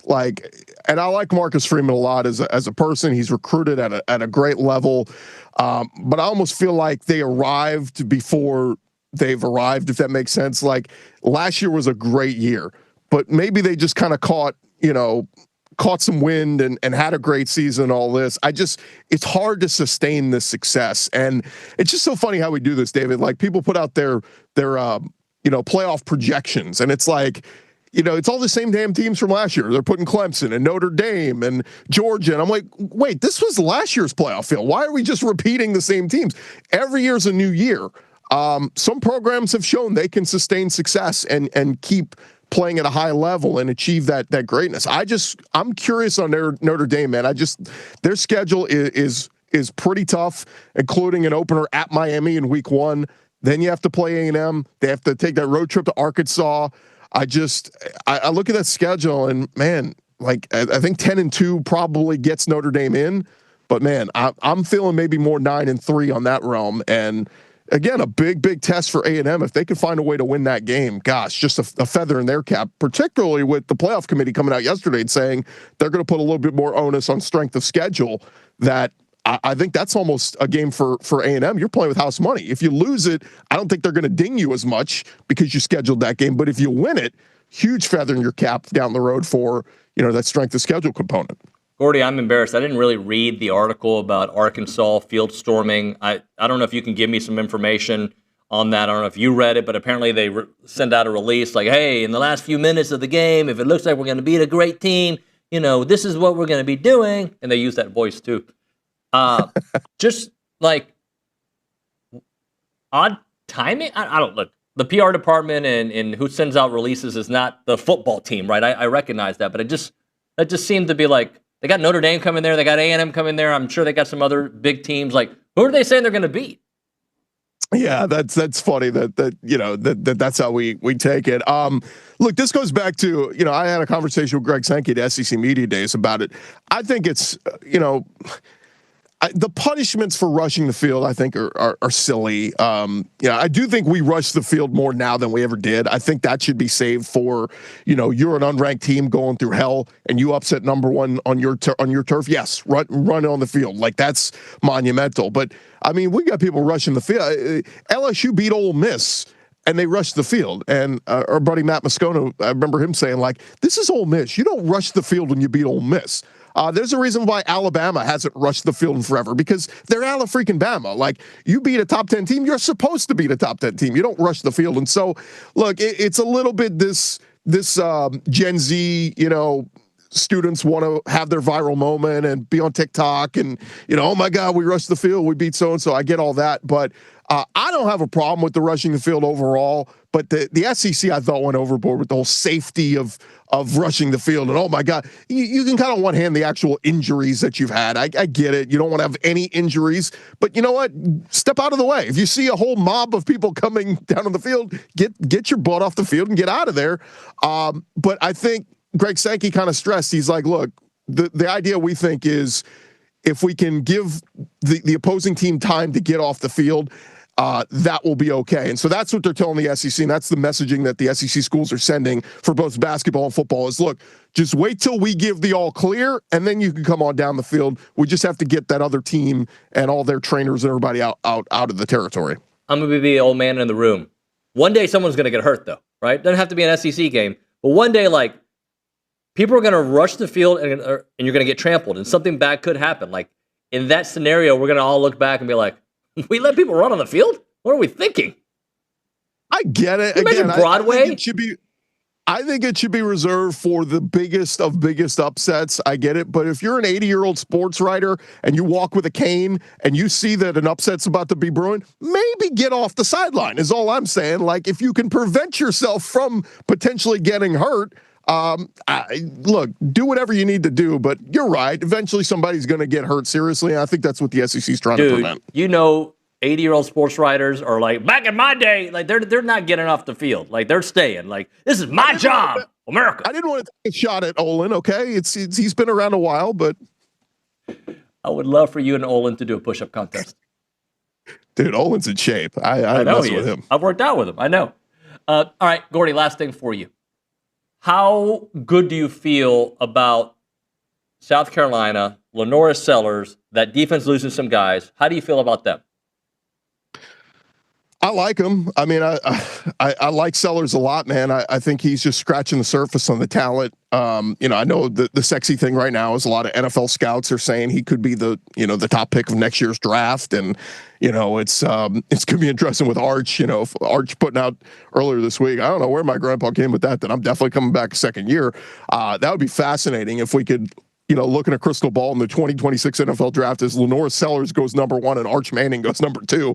I think that would be really funny. But I just look at the schedule, David. It's a brutal schedule. I mean, you got to go to Mizzou, who's loaded again. You got to go to LSU. You got to go to Ole Miss. You got to go to A&M. And that's not even counting home games against Clemson and Oklahoma and Alabama. I mean, it is a brutal schedule for South Carolina. And I just question, I like Shane Beamer a lot, but I don't think he's an elite coach. I think he's a pretty good coach, but how do you stack back-to-back great seasons? I think it's going to be very difficult. Look, that Sunday game, a week from this Sunday when they play Virginia Tech, that's a very average Virginia Tech team. But if it's a close game and they win like 24-21, I think we're going to look at South Carolina and go, ooh, this is a good team, but I don't know if they're ready for the bright lights of, top 10 team in the country kind of territory. So I like South Carolina. I just think it's a 4-loss, potentially even 5-loss season because of just the brutal schedule they have. Did you see Nick on the spot right there? You talk about Shane Beamer. Bam, the stats popped up. It was amazing. Look at that. Like, what a producer. Gordy, thank you, brother. We'll talk to you soon. Anytime, David. Thanks, man. Yeah, man. All right, we'll hit a break here. When we come back on TexAgs Live, we will have a segment about something. It'll be a very short segment, so it'll be about something. It's next on TexAgs Live.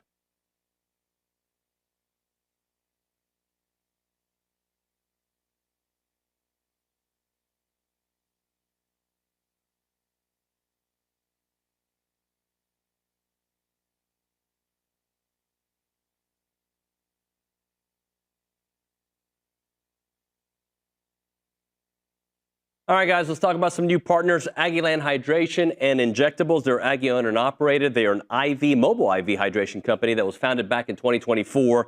I met with Sheldon and Danny over the last week, and they're awesome people. They really know what they're doing. They're proud to serve Bryan College Station with awesome services like IV hydration, Botox, and even some weight loss options.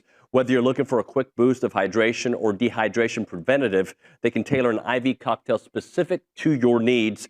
And on a busy weekend, I know some of you guys might be partying a little bit too much. If that's the case, an IV can be one of the easiest ways to ensure you're receiving all those necessary vitamins and minerals that make you feel better. Their overall mission is to bring a more personalized and accessible wellness option to the broader range of clientele here in the Bryan College Station and Brazos Valley area. To book an appointment or inquire about it, just call them up or text them. 979-217-1561. Again, it's Aggieland Hydration and Injectables. Check them out. It's our friends at Aggieland Hydration and Injectables.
As a reminder, the final segment of the program is brought to you by Double Dave's. That is at 10:50, but right now, caller number 12, 979-693-1150. We're going to hook you up with your choice of a dozen pepperoni rolls or a large one-topping pizza from Double Dave's. They've been serving Aggieland since 1984 with your favorite pizza, and of course, those world-famous pepperoni rolls. Reliable in-house delivery, bringing piping hot goodness straight to your door. Just click on doubledaves.com, and your favorites are on their way. Angry Elephant News and Social Censor. Ambry Heath, the disser, is here. All right, Ambry, give us something good. Well, I know y'all talked about the new college playoff updating its criteria, but just a little bit more information on that. They said they're giving more weight to the strength of schedule and introducing a new metric called record strength, which evaluates how teams perform against tough opponents. The change follows heavy criticism in the SEC after Alabama, Ole Miss, and South Carolina were left out of the 12-team playoff last season despite tougher schedules than teams like Indiana, SMU, who made the field. I saw Danny Cannell tweet that, the SEC hasn't won the last couple of national championships, so now they got to change the criteria. The bottom line is strength of schedule should matter, because if it doesn't, why are we even in the SEC, bro? Right? Like, you're taking on the best teams in the country for a reason. You can go join, Little Sisters of the Poor Conference and get in and then get dismantled when you play an SEC or Big Ten level team. I think it's a step in the right direction, but I also think some of these other conferences deserve a seat at the table too. I mean, that's what I think makes college football great. All right, hour number 3 of the program. Nick Savage has got some hard-hitting journalism on the next segment when we do Around the SEC. Then Daniel LaCamera, I don't know why I always want to say it in Spanish. He'll be on the program at 10:19, and then a brief but excellent version of the Fan Show.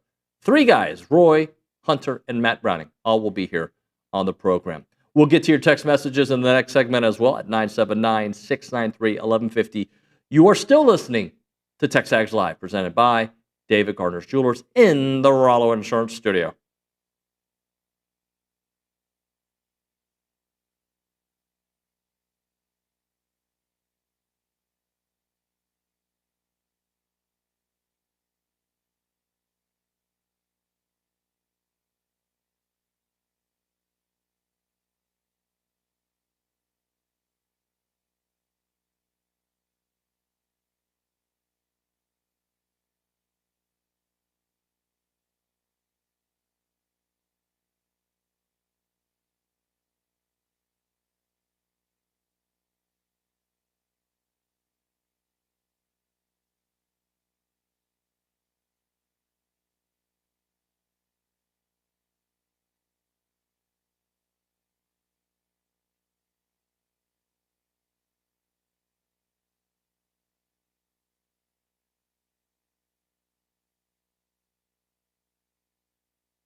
And we're back. It is TexAgs Live. Happy David Nuño here. Time for Around the SEC. And that is brought to you by the Jaxer Group. We've got Nick Savage behind the glass. This guy spends hours a day scouring the internet for SEC tidbits and information so that I do. Well, I think you do more than that. I think you're excellent at your job, Nick. And I don't just say that because I made it awkward. I say that because I think you're the best. Anyway. I appreciate that. I love you, pal, like a bro. Anyway, what do you have for us? Yeah, well, I know y'all have gotten into it a little bit before, but I just wanted to maybe rehash the ESPN college football preseason power rankings, maybe highlight some of the SEC teams. And do you have how they break that down, Nick, just so I have a better understanding? I mean, they write a little, blurb of each team, and this was actually looks like it was put together a little bit by our friend Dave Wilson. At least he contributed to the piece. Friend of the program. Love Dave really Wilson. mine. By the way, if I joke about Dave Wilson, people will text him and tell him. I'm just telling you. Like, if I make a joke, they will tell him. If I say something kind about him, they don't tell him. Only when I joke, but I love Dave Wilson. Let's see if he hears that one. Go ahead. Well, again, there's not really any qualifiers or anything that says how they put this list together, but, let's just look over it. Number one, you know who they're going to put there, right? America? Well, Texas. Yeah, Texas. We not can move on. Number two, again, don't ever understand this hype, but they get it every year. Penn State. I understand the hype. Not buying it. Their schedule's super What is buy? Let easy. me ask. Does buy mean win the national championship? No. Do you think they're gonna? I think they could be really good. I do. Playoff team. Yes, I think so. They were on the final. Win a 14. playoff game. Yes, I do. Oof. I know they did last year, but I'm I not. mean, not they in were it. on one of the final 4 teams in the country last year, and they return everybody basically. So can I give you my main why? Sure. I think we all, as like sports people, pick 1 or 2 things that we like gravitate to, right? Like they got this, I'm all in. They got a great running game, they're great. Oh, they can a quarterback that can move, they're gonna go all the way, right? We all pick something. I pick in every era of college sports or all sports, but especially in this era of college sports, when you have a team returning a lot of great players or very good players, and you already showed success, and you also play in a league that I think is very. You probably don't have Penn State's schedule. I can read it to you. Read me their schedule. You want me to read the Big Ten part because they're read- non-conference is cupcake. We'll do both. Okay, Nevada, FIU, Villanova, win. Yeah. They host number 7 Oregon. Okay, just for this. Okay, they're going to UCLA. They win. Northwestern at home. They win. At Iowa. They win. 6. At number 3 Ohio State. I'm gonna just give them a loss for this conversation. Number 20 Indiana. Win. Michigan State. That's a road game. Win. Nebraska at home. Win. Rutgers Win. on the road. 10-2 at worst. So exactly, but I know, but it's just that schedule just lends them a playoff. But I berth to also me. think they return a big bulk of their team, and that's why I'm so high on Clemson. I don't know if Clemson's going to win a national championship. I don't believe in that, but they I are do. number 3 on this list, by the way. So Well, there we go. They bring back so many dudes. They bring back a quarterback who's been there since the Lincoln administration, right? Like, they've got all these people that have been there for a long time. I personally buy that. And by the way, that's why a reason you could maybe buy A&M more, because of all the dudes that are coming back. If you're looking for reasons, when you bring back a bulk of a team that was 7-1, that lost their best offensive player, and he's back when they were 7-1, that's when they lost Le'Veon, right?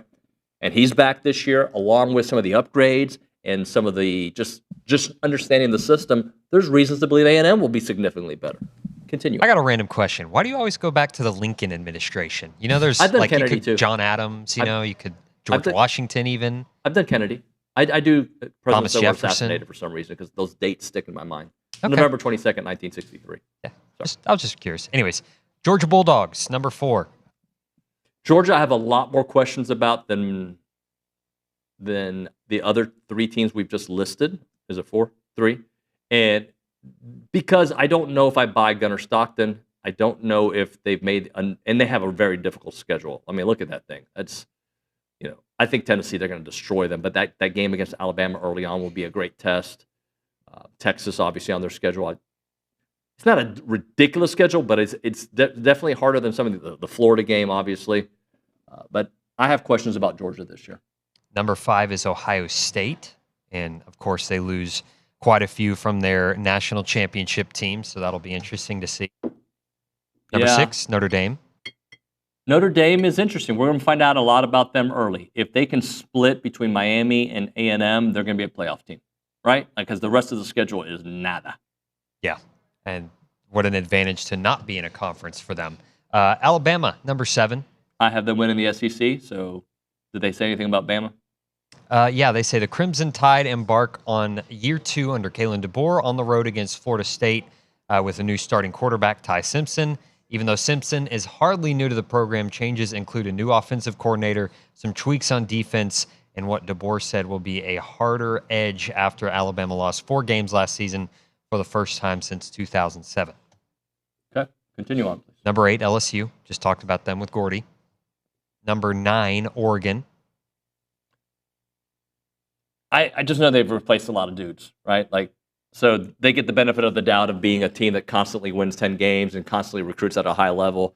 And I don't know their schedule at the top of my head. I don't know if you have that or not, Nick. If you don't worry about it. But they should always be in the top 10. Just like, by the way, A&M should always be in the top 10. Should. The word is should. Yeah. Speaking of a team that shouldn't be in the top 10, I'm not buying this one at all. And I'm sorry to do this to you, David. I know they're near and dear to your heart, the Miami Hurricanes. I think it's interesting that everybody thinks I'm like this diehard Miami. You have said so before. I grew up watching the U and Texas A&M. Yeah. There's no problem with it at all. But I've watched like 4 Miami games in like the last 3 years, and half of them were against Texas A&M. So that's true. Number 11, Arizona State. I don't know if I buy them as much as I thought I was going to buy them. The more I read about them, the more I'm like, are they really that good? Are they really like they had an incredible finish to the season? I don't know if I'm buying that continuing on this year. Scattaboo ain't there. Yep. Number 12, South Carolina. Know how you feel about them. I like Lenoris. I don't think they're as good as that ranking. Couple of Big Ten teams at 13 and 14, Michigan and Illinois. I think Michigan's going to be better this year. I think Michigan's going to have a much better quarterback situation. That defense is super solid. And they found their way at the end of last year. I think Michigan's improved. And then Illinois, finally, did you say Illinois? Illinois after. I think they're going to, if you can pull up their schedule real quick, I think they're an 11 or 10 win team. They're going to win 10 games. Yeah, I got you here. So Western Illinois, win. At Duke, win. That could be tough. Western Michigan, win. At number 20, Indiana. Sure. I'm just not sold on Indiana this year, but just say 3-1 at that point. Okay. USC at home. I think they win. At Purdue, win. 5. At home against number 3, Ohio State. Loss. Okay. Washington, that's on the road. Win. Versus Rutgers. Win. Versus Maryland. Win. At Wisconsin. Win.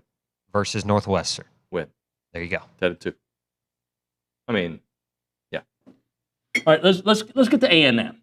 Talk to me about A&M. Good thing. They're at 15, Texas A&M. And what they say about them, this was Dave Wilson writing here. The Aggies are eager to begin year 2 of the Mike Elko era after losing 4 of their last 5 to close last season. Losing Le'Veon Moss at the beginning of that stretch was a huge blow to an offense that was finding its identity. But Moss returns to headline a deep running back room along with Reuben Owens II, Amari Daniels, and freshman Jamarian Morrow. The offensive line will be the strength. The biggest reason for hope is a remade wide receiver rotation, which will help Marcel Reed, the undisputed starter at quarterback after taking over for Connor Wigman last season. I can keep going if you'd like. So there's more about A&M? There is. All right, I'll let you get to that here in a second. But okay. I think I really should at some point get a body language expert, like those FBI guys, and look at body language of the way players and coaches talk. Okay?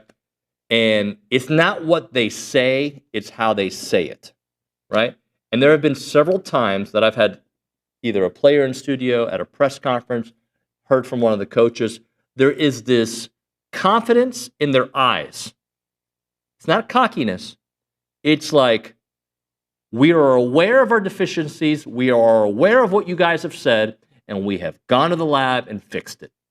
And we also have seen it through our product. We have seen it at practice. So, to me, there are coaches that give off vibes of confidence, And there's like in what they say, but I'm saying more how they say it and how they convey their message. We had Trev in here. Was that last week, Nick? Yep. Last Thursday. He was kind of echoing those thoughts in studio of like, Coach Okel thinks he's got a really good team. And everybody thinks they have a good team. I know Olin talked about that in the first segment. Yes, everybody thinks they have a good team. It's, again, the why I believe it, and here's the how. And we have gone and fixed the deficiencies. We have gotten better in areas that were good, right? So we think about the running game. I think the running game could be better this year. Why will the running game be better, David? Well, I asked myself the question, and I'm going to answer it to myself. You've got a deeper room. Now, am I interested to see how long it takes for Le'Veon to be Le'Veon? Yes. Am I interested to see Ruben? But we've talked about 4 or 5 guys in that room. We've talked about at least 5 guys in that room that have had really good camps, where coaches have gone out of their way, where players have gone out of their way, bringing up Ruben, bringing up Amari, bringing on Morrow, right? Bringing on Le'Veon, bringing on Tiger. So I think there are certain areas that were really good last year that will be better. I think the offensive line is another one of those areas that will be better because of health and because of time together. And then the areas that they have addressed. So when it comes to A&M, why I believe this could be a significantly improved season beyond all the facts and information that we've given you is the way those guys are internalizing it. Doesn't mean anything until it means something, but that's the vibe that I get. Nick, what else did Dave Wilson and the gang at ESPN say about A&M? Yeah, I'll finish up here as Daniel LaCamera joins us on Zoom here in a minute. Casey Concepcion, Mario Craver, and redshirt freshman Ashton Bethel-Roman have all drawn raves in the spring. Elko expressed his frustration with the secondary after the Las Vegas Bowl loss to USC and vowed to fix it. If the Aggies can generate a pass rush, there's talent and experience at the linebacker and defensive back position. With an improved offense, they can add deep threats to a strong running game. There's room for optimism ahead. Again, that's Dave Wilson of ESPN writing that up. I'm going to just go ahead and say, if you're looking for reasons for optimism, just look at the body language when these guys talk. At the next media availability, you'll see what I'm talking about. There's a confidence in the way they deliver their answers that I don't know if I've seen in the last few years at A&M. There's been confidence, but it's the way they deliver their confidence. All right, Twin Liquors, your local home for wine, spirits, and good vibes. They have over 100 locations throughout Central Texas. Celebrate every sip. Twin is here to help for all of your moments that matter. Did you know that your favorite shop not only has excellent selection of wine, spirits, but also host in-store events? What you should do is visit twinliquors.com/events to find an event near you. The dollar sale is coming. Mark your calendar for Thursday, August 28th through Saturday, August 30th. For 3 days only, Twin Liquor drops the price on all wine and spirits to the absolute lowest. Then they add $1. This incredible sale is available in-store only at Twin Liquor locations. Visit their website, twinliquors.com, and for events, twinliquors.com/events.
All right, we're back here on TexAgs Live. Let's go to the Buppy's Catering and Bartending Hotline because our next guest has some memorable kicks at Texas A&M. Super excited to talk to Daniel LaCamera here on the show. Daniel, what's up, man? Hey, how are y'all? Great. Thanks so much for joining us. So just kind of catch us up. What are you doing in life now?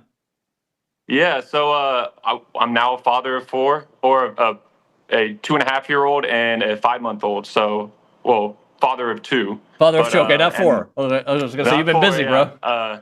No, so I got my oldest is my daughter Lily, and my youngest is my son Liam.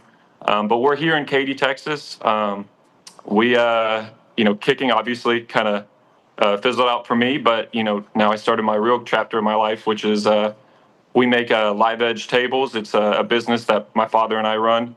It basically exotic wood that we import from Costa Rica that we turn into dining tables, conference tables, and more. But yeah, not what I thought I'd be doing, but it's great. So you enjoy it? Oh yeah, absolutely. Has this been a family business for a while? Or is there something kind of new for you all? No, it's something new. It's not, woodworking wasn't something we always did, but it's something I had interest in doing, and now I get to do it for a career as opposed to a hobby. So let's just kind of go back, and we'll work our way through now again. How did you end up at Texas A&M? So growing up, both my parents went to University of Florida. The kicking world is a little bit different, whereas a lot of like linebackers, other positions, you get recruited based off your game footage. With kicking, it's really based off camps that you go to in the summertime. Game footage is important, but I thought I would grow up going to University of Florida, but then I had the opportunity. I got invited by Jeff Banks, who was the special teams coordinator at the time, and he had me come out for an official visit here at Texas A&M, and there's just no other school like it. I mean, the culture behind it, the atmosphere. I wanted to go to a town that was a college town, not a town that was a college in an already larger town. And A&M had everything that I wanted to have, and it was just the right fit. Where were you living at the time whenever you were trying to figure out where you wanted to go to school? Tampa, Florida. Okay. Yeah. And so is the family business in Katy, or you guys are multiple areas? We're in Katy, specifically Katy. So it actually started in Tampa, Florida with one of my friends back from my high school, but I wasn't moving away from Texas. So, this is where I belong. Do you remember your first kick at Kyle Field and maybe some of the emotions behind it? Yeah, I believe my first kick was at home against UCLA. Not a memorable kick or one I want to remember, but I believe I hit it off the right upright. Little nervous, but then I believe I went on a 9 field goals in a row streak. So we ended up winning, I believe, that game against UCLA at home. The next year was a little different, but no, it was a lot of emotions, like just a lot of nerves. We're human. We can't avoid it. So, but then you just kind of get used to kicking under the pressure and being under all those nerves. We had Randy Bond in studio the other day, and I was asking him just about his mental process. What was your mental process to kind of block out the noise or get zoned in on when your opportunities were coming? Yeah, just imagine every kick is a kick in practice is the same as a kick in front of 100,000 people. Because our job isn't determined based off what other people do. We have a strong snapper at the time, Austin Fry and Christian Robertson, and then I actually had 3 different holders. But our routine was great, but all I had to focus on was this is just the same as any other kick in practice. But you kind of get used to being nervous. And I used to tell people growing up that you get used to being nervous, but you don't get used to being nervous. It's just something that you just have to deal with, and you have to understand how to work with it. What did the 2017 Florida game mean to you? That meant everything. So again, like I said, I wanted to go to the University of Florida growing up before I actually started the recruitment process. And so I had a little bit of bad waters there because I went there. I won the field goal portion of the camp, and they said they would give me a scholarship, and they did not. So a little bad blood there. But then, now that I'm at Texas A&M, going home, I had, I think, 16 people that I had tickets for that game. So a lot of friends and family. Not only that, some of my old friends were yelling at me on the sideline from in the student section. So that was something I had to, tell them, hey, don't do that next time. But no, it meant the world. I mean, it ended up being a field goal kicking game, which was, looking back on it, really fun. But yeah, it meant everything. I think you hit 4 in that game and the game winner, right? Yeah. Like, I mean, that's to do it against a team that you thought you were going to go play for your whole life, and to do that, and also you're the one who beat them. Yeah. I mean, of course, our defense was strong that game. I think we only allowed 17 points. But yeah, that was everything lined up for that game to work out. Which is the hardest environment to kick in? Which was it for you? So there's, most people would think maybe like big schools like Alabama or something like that. Florida was tough. I mean, the student section is right on your sideline. They are right there. There's no avoiding them. But kind of like LSU was about the same thing, because the difference between LSU and something like Alabama or Arkansas or South Carolina, the other teams will cheer against the team. LSU in Florida, they'll find your nameplate on the back of your jersey and cheer against you specifically. They'll look you up. They'll look up your family, your dog's name, whatever. And so they get a little bit more personal. And of course, the Swamp and LSU are a little loud. But yeah. Daniel, let's. Are there any moments that still haunt you? Like, oh man, I can't get that thought out of my head. Of course. The Tennessee kick. Okay. It came down to the game-winning field goal. I believe it was 35-35 with like 3 seconds left. Of course, it's college game day. We're at home. I might have some reasons why it really shanked off to the left, but at the end of the day, it was nerves. But then, came back in overtime and hit a game-tying field goal, which I would believe is actually more stressful than the game-winning field goal.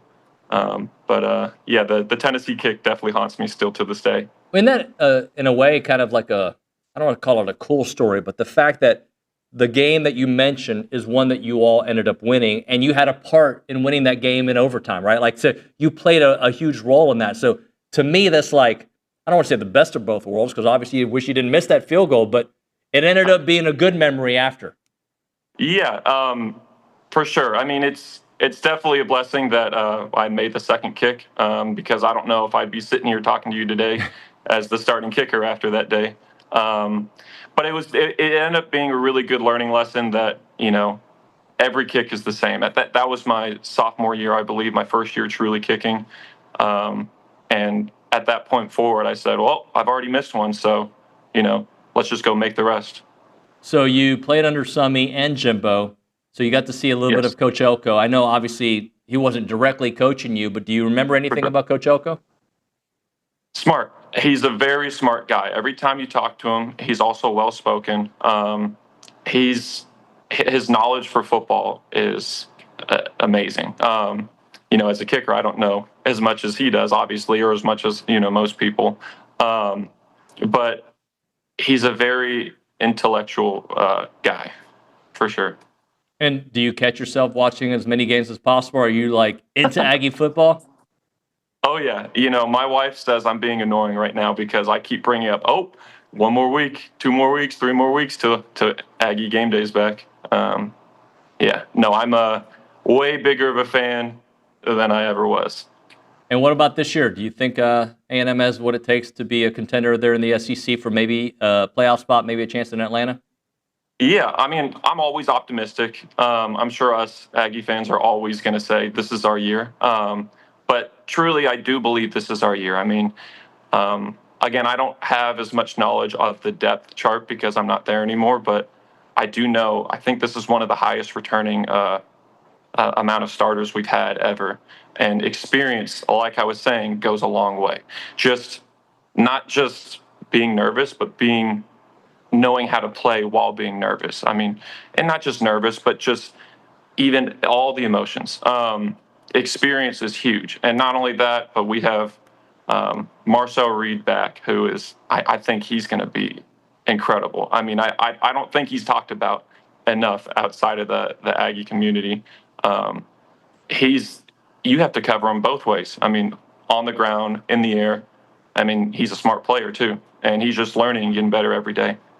Daniel, this was fun, man. Thanks so much for making a few minutes for us, man. Absolutely. Thanks for having me. Thank you. Daniel LaCamera Of here course. on TexAgs Live. You can catch, well, he was on the Buffy's Catering and Bartending Hotline. When we come back on TexAgs, the fan show, I apologize. Right now, Brazos Running Company, located at Century Square. They are locally Aggie owned and operated, and they are the specialty running store in town that you need to get your shoes at, right? When you're looking for Brooks, On, or Hoka, or you're just trying to get ready for the marathon, whatever it may be, let the Brazos Running Company help you find the right shoe for you. When I went there, I was having some pains in certain areas, and they said, well, your shoes are old, they're wrecked. And they put me on a treadmill, and it wasn't a workout. It was just that they wanted to see how I would jog and see my gait, and they found the right shoe for me, and they're fantastic. So if you're a runner, a walker, or interested in fitness at all, the right shoe makes all the difference in the world. And they have Vuori clothing there, one of the hottest athletic brands out there. They've got Duck Camp. You know I love me some Duck Camp. Turtle Box speakers, Stanley Cups. It is the Brazos Running Company located at Century Square below the Star Cinema Grill in College Station. Check out the Brazos Running Company.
We're back.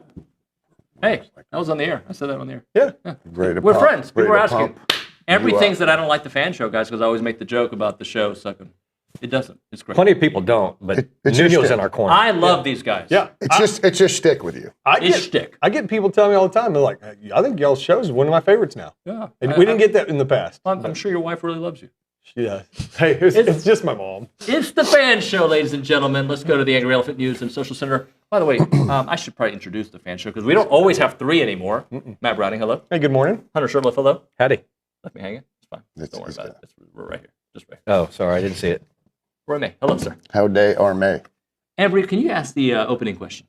What is on everyone's mind today? So we just all go. We should all go at once. Why don't we let Hunter go first because it's been a minute.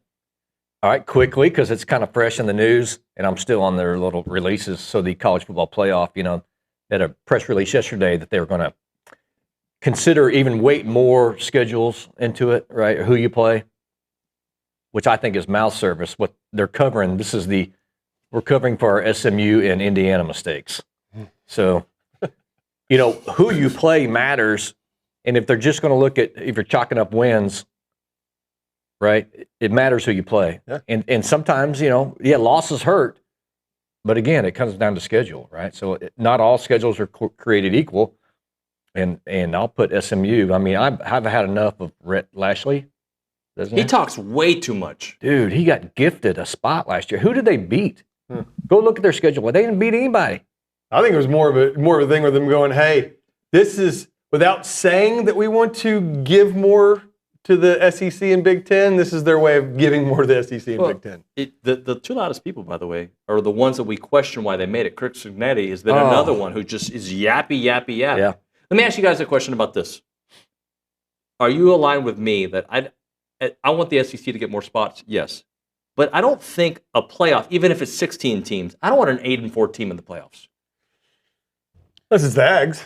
Unless it's the Aggs. Which, yeah. I mean, but it's kind of our spot. It's kind of our sweet spot. I like the expanded, that it's inclusive, but you're right. At some point, let's get the best teams in there. Let's not reward mediocrity. It's kind of like participation ribbons to an extent. It kind of the same lens that you're looking through. And to me, who this really probably affects more directly and more consistently is Notre Dame. Because you were talking about, y'all were running through the top five, just run through their schedules. Notre Dame's going to have to start scheduling people, man. But again, there's still that Golden Dome bias kind of crap we always deal with Notre Dame. Great, you beat up, you played 2 real games, and then you played Navy and everybody ranked below them. That's kind of what Notre Dame does every year. So I think it probably, if they can be unbiased, I think it affects Notre Dame the most. But for me, I just want the best teams. I bet an 8-4 team one of the best teams, though. So again, this entire system is flawed. And it can't be fixed. There's no real fix. There's no fix to it. So it's just, I don't know, man. Running through AI, Apparently AI, I was listening to the Sirius satellite show, the college football show in the morning, that they ran an AI simulation 50 times. Oh, I saw that. And Kate Klubnik won the Heisman Trophy 13 times, which I thought that was interesting. Yeah, A&M, I think, had 4 championships or 2 championships in those 50. Texas had 1. I didn't see that part of it. Yeah, they ran. I think they simulated EA Sports, like the college football game. They simulated A&M had 2 or 4 of the 50. Okay, I'll take that. Well, cool. Roy May, you want to tell us what's on your mind? Well, part of it was actually kind of scheduling, just talking about Notre Dame and how they drive me up the flipping wall. But it's basically time. I don't like the concept of quote unquote week 0. I think that's stupid. And while it's really cool to go play in Dublin, that's kind of stupid. Because I'm still a proponent of college football games should be on college football campus. And it's what a great opportunity, to go to Dublin, right? For these fan bases. I don't know that the people in Dublin are going to be any more excited this year than they were last year, other than the tourism they're going to get out of it. But what's funny is this game, Kansas State and Iowa State, this could be a preview of the Big 12 championship game, and we're getting it in quote unquote week 0, whatever crap that is. It doesn't exist, right? Yeah. And so it's an exciting game to watch for me because I think it'll be a good football game. But again, like flying across the world to play a game. Like it's shtick, man. I'd be fine if they wanted to do Madrid for one night. A&M play there just one time, but that's it. I mean, I do like. I mean, going back, A&M's played in a few of these, right? These, it was New the York, early yeah. kind of the pigskin kickoff. It was a highlighted kickoff game classic. before the rest of the Florida season State, we had starts, that Florida before everybody State else game. plays. Yeah, I remember that back in the Stanford, we played in the Pigskin Classic out in Anaheim. I do like showcasing one game maybe early, but I just don't get Dublin. Like, what does Kansas State and Iowa State have to do with Dublin, Ireland? Nothing. Like, at least when Notre Dame went, we were like, hey, that makes sense. Like, if they want to go play in Arrowhead, sure.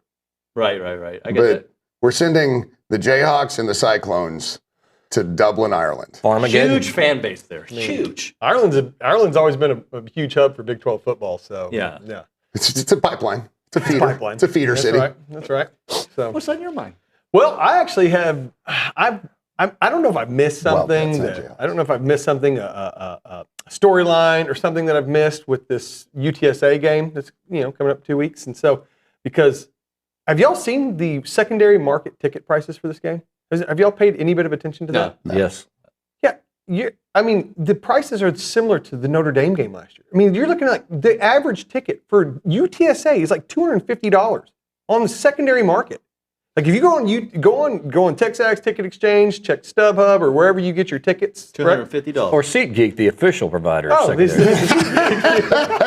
yeah, whatever. So it's like for if you want West Side, if you want to sit, 50-yard line. I mean, anywhere. I get it. You're going to spend a little more, but I mean, you're looking at this is insane. I mean, this is a non-conference game. It's going to be 150 degrees out there.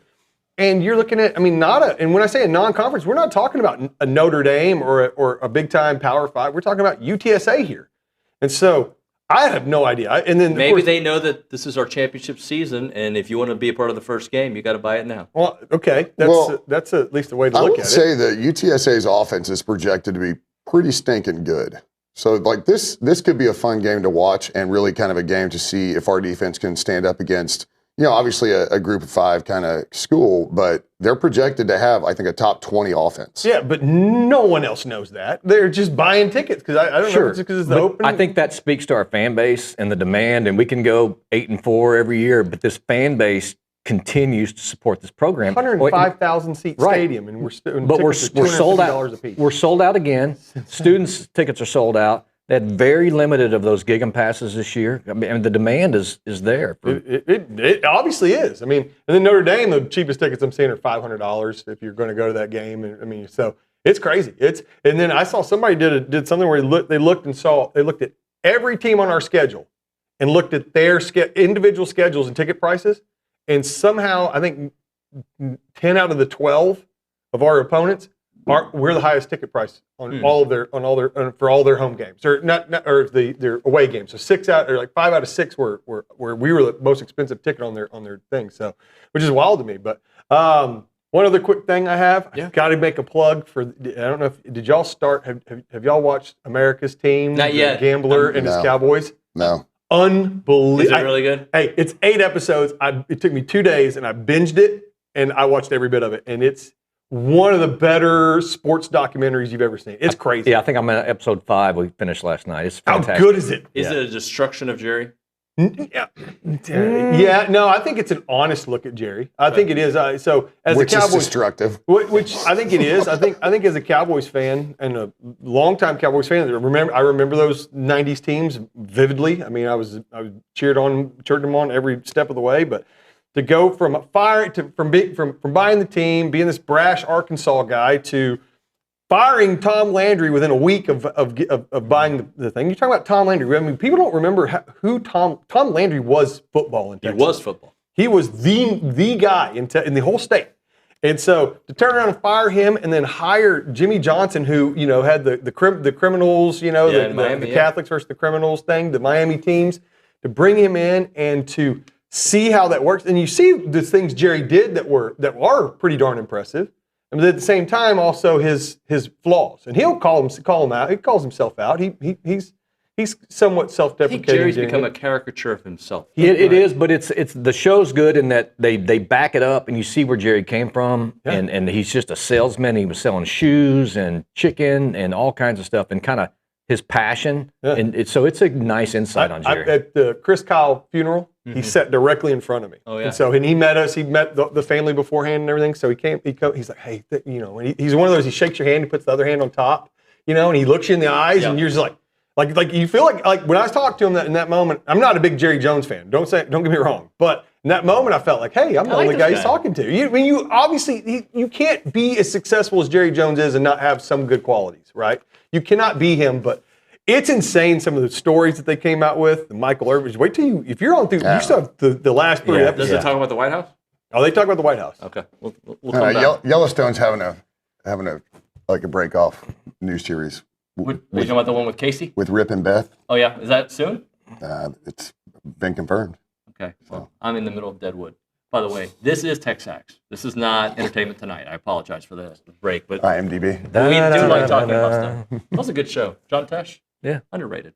Hey, folks, I want to talk about Heritage Films. Chance McClain's company. Hunter knows Chance McClain. I know a lot of you Aggies know Chance McClain. He's just a very, what's the word I want to use? Creative / guy that you want in your corner telling your story. He'll do your documentary about your dad, your uncle, your family business, your family ranch. He'll do this 2-hour documentary, and I guarantee you it's going to be something that during the process, not only are you going to love, you're going to start looking at the future like, I can't wait to share this with my kids, and then their kids, and their kids, and then your family's name and the family story will be saved for the future generations. That's what Chance does so well. 2-hour documentary. It takes about 8 to 10 weeks to finish, but he'll come to your house one afternoon or wherever you want to do it, light it, and he'll get it all together, and you're going to love what he does with these stories. Again, family business, family ranch, or just your family in general. The website is yourheritagefilm.com.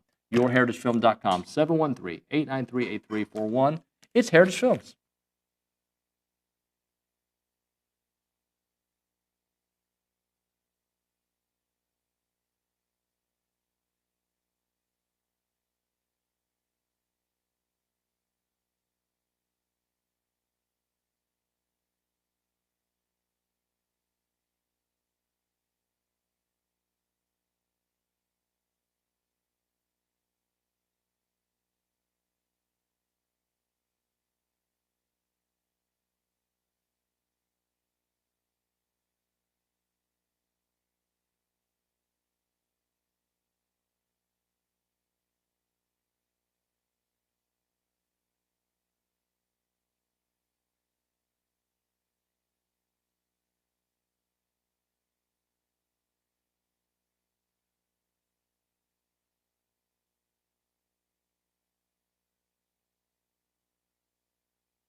And we're back, TexAgs Live, presented by David Gardner's Jewelers, Rollins Insurance Studio, the Fan Show.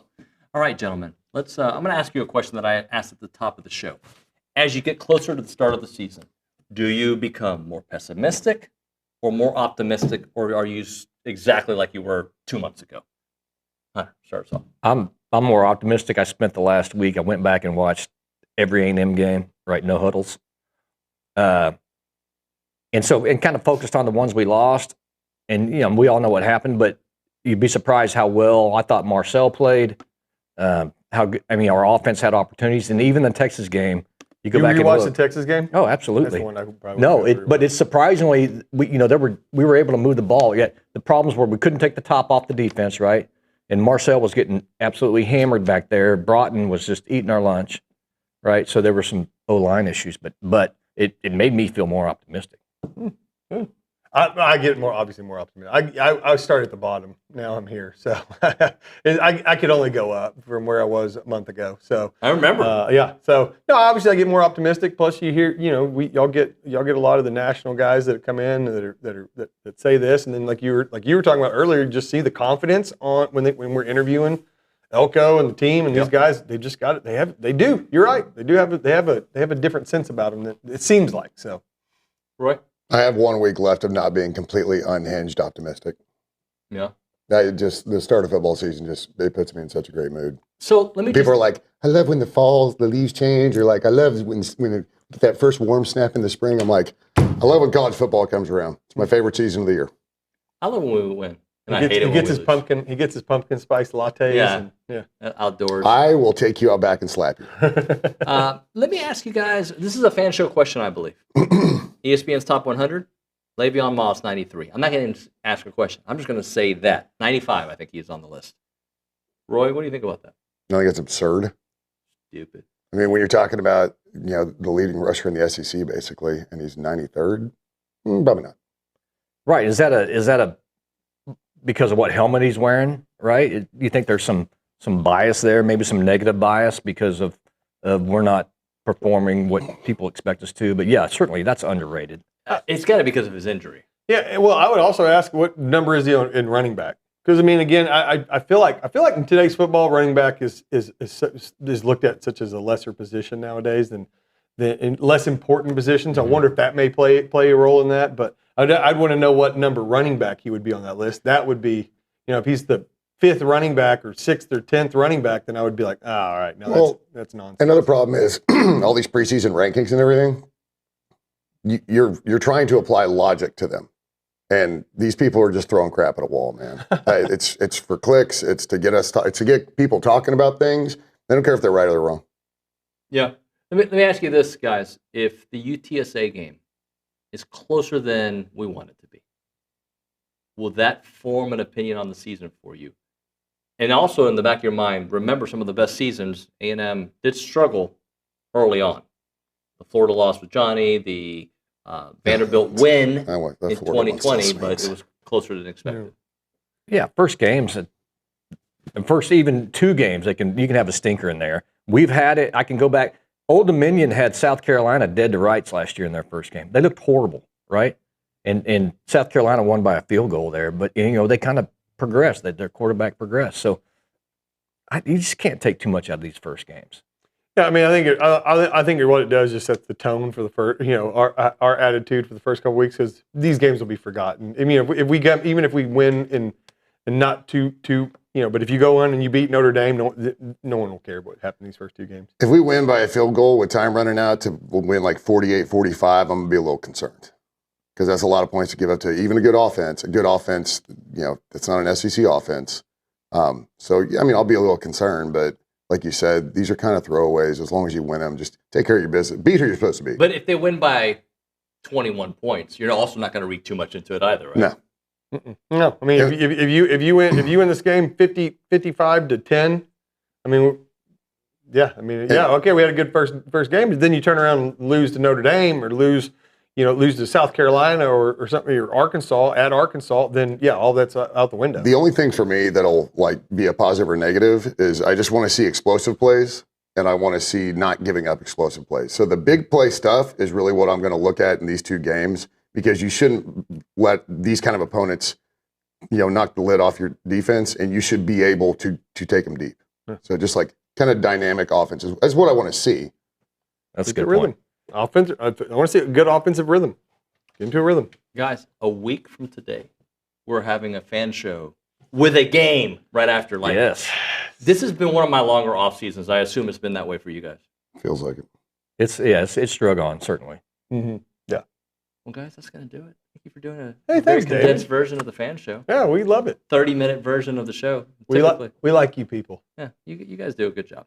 All right, that's going to do it from TexAgs Live here on a Thursday. Tomorrow, I believe Buddy Johnson will be on the program. Nice. We're working on some other things. Billy Lucci, believe it or not, will be on the show. And then next week, by the way, Billy will be doing 2 hours on Monday and 2 hours on Friday. We'll go back to that schedule. So looking forward to that. And a full hour of the fan show. My thanks to all of our big-time guests today, the fan show guys. They were pretty good. Daniel LaCamera was awesome. Love talking to him. AT, Chris Gordy, Stephen McGee, and Olin's voice. All right, that's going to do it for TexAgs Live. We will see you all mañana.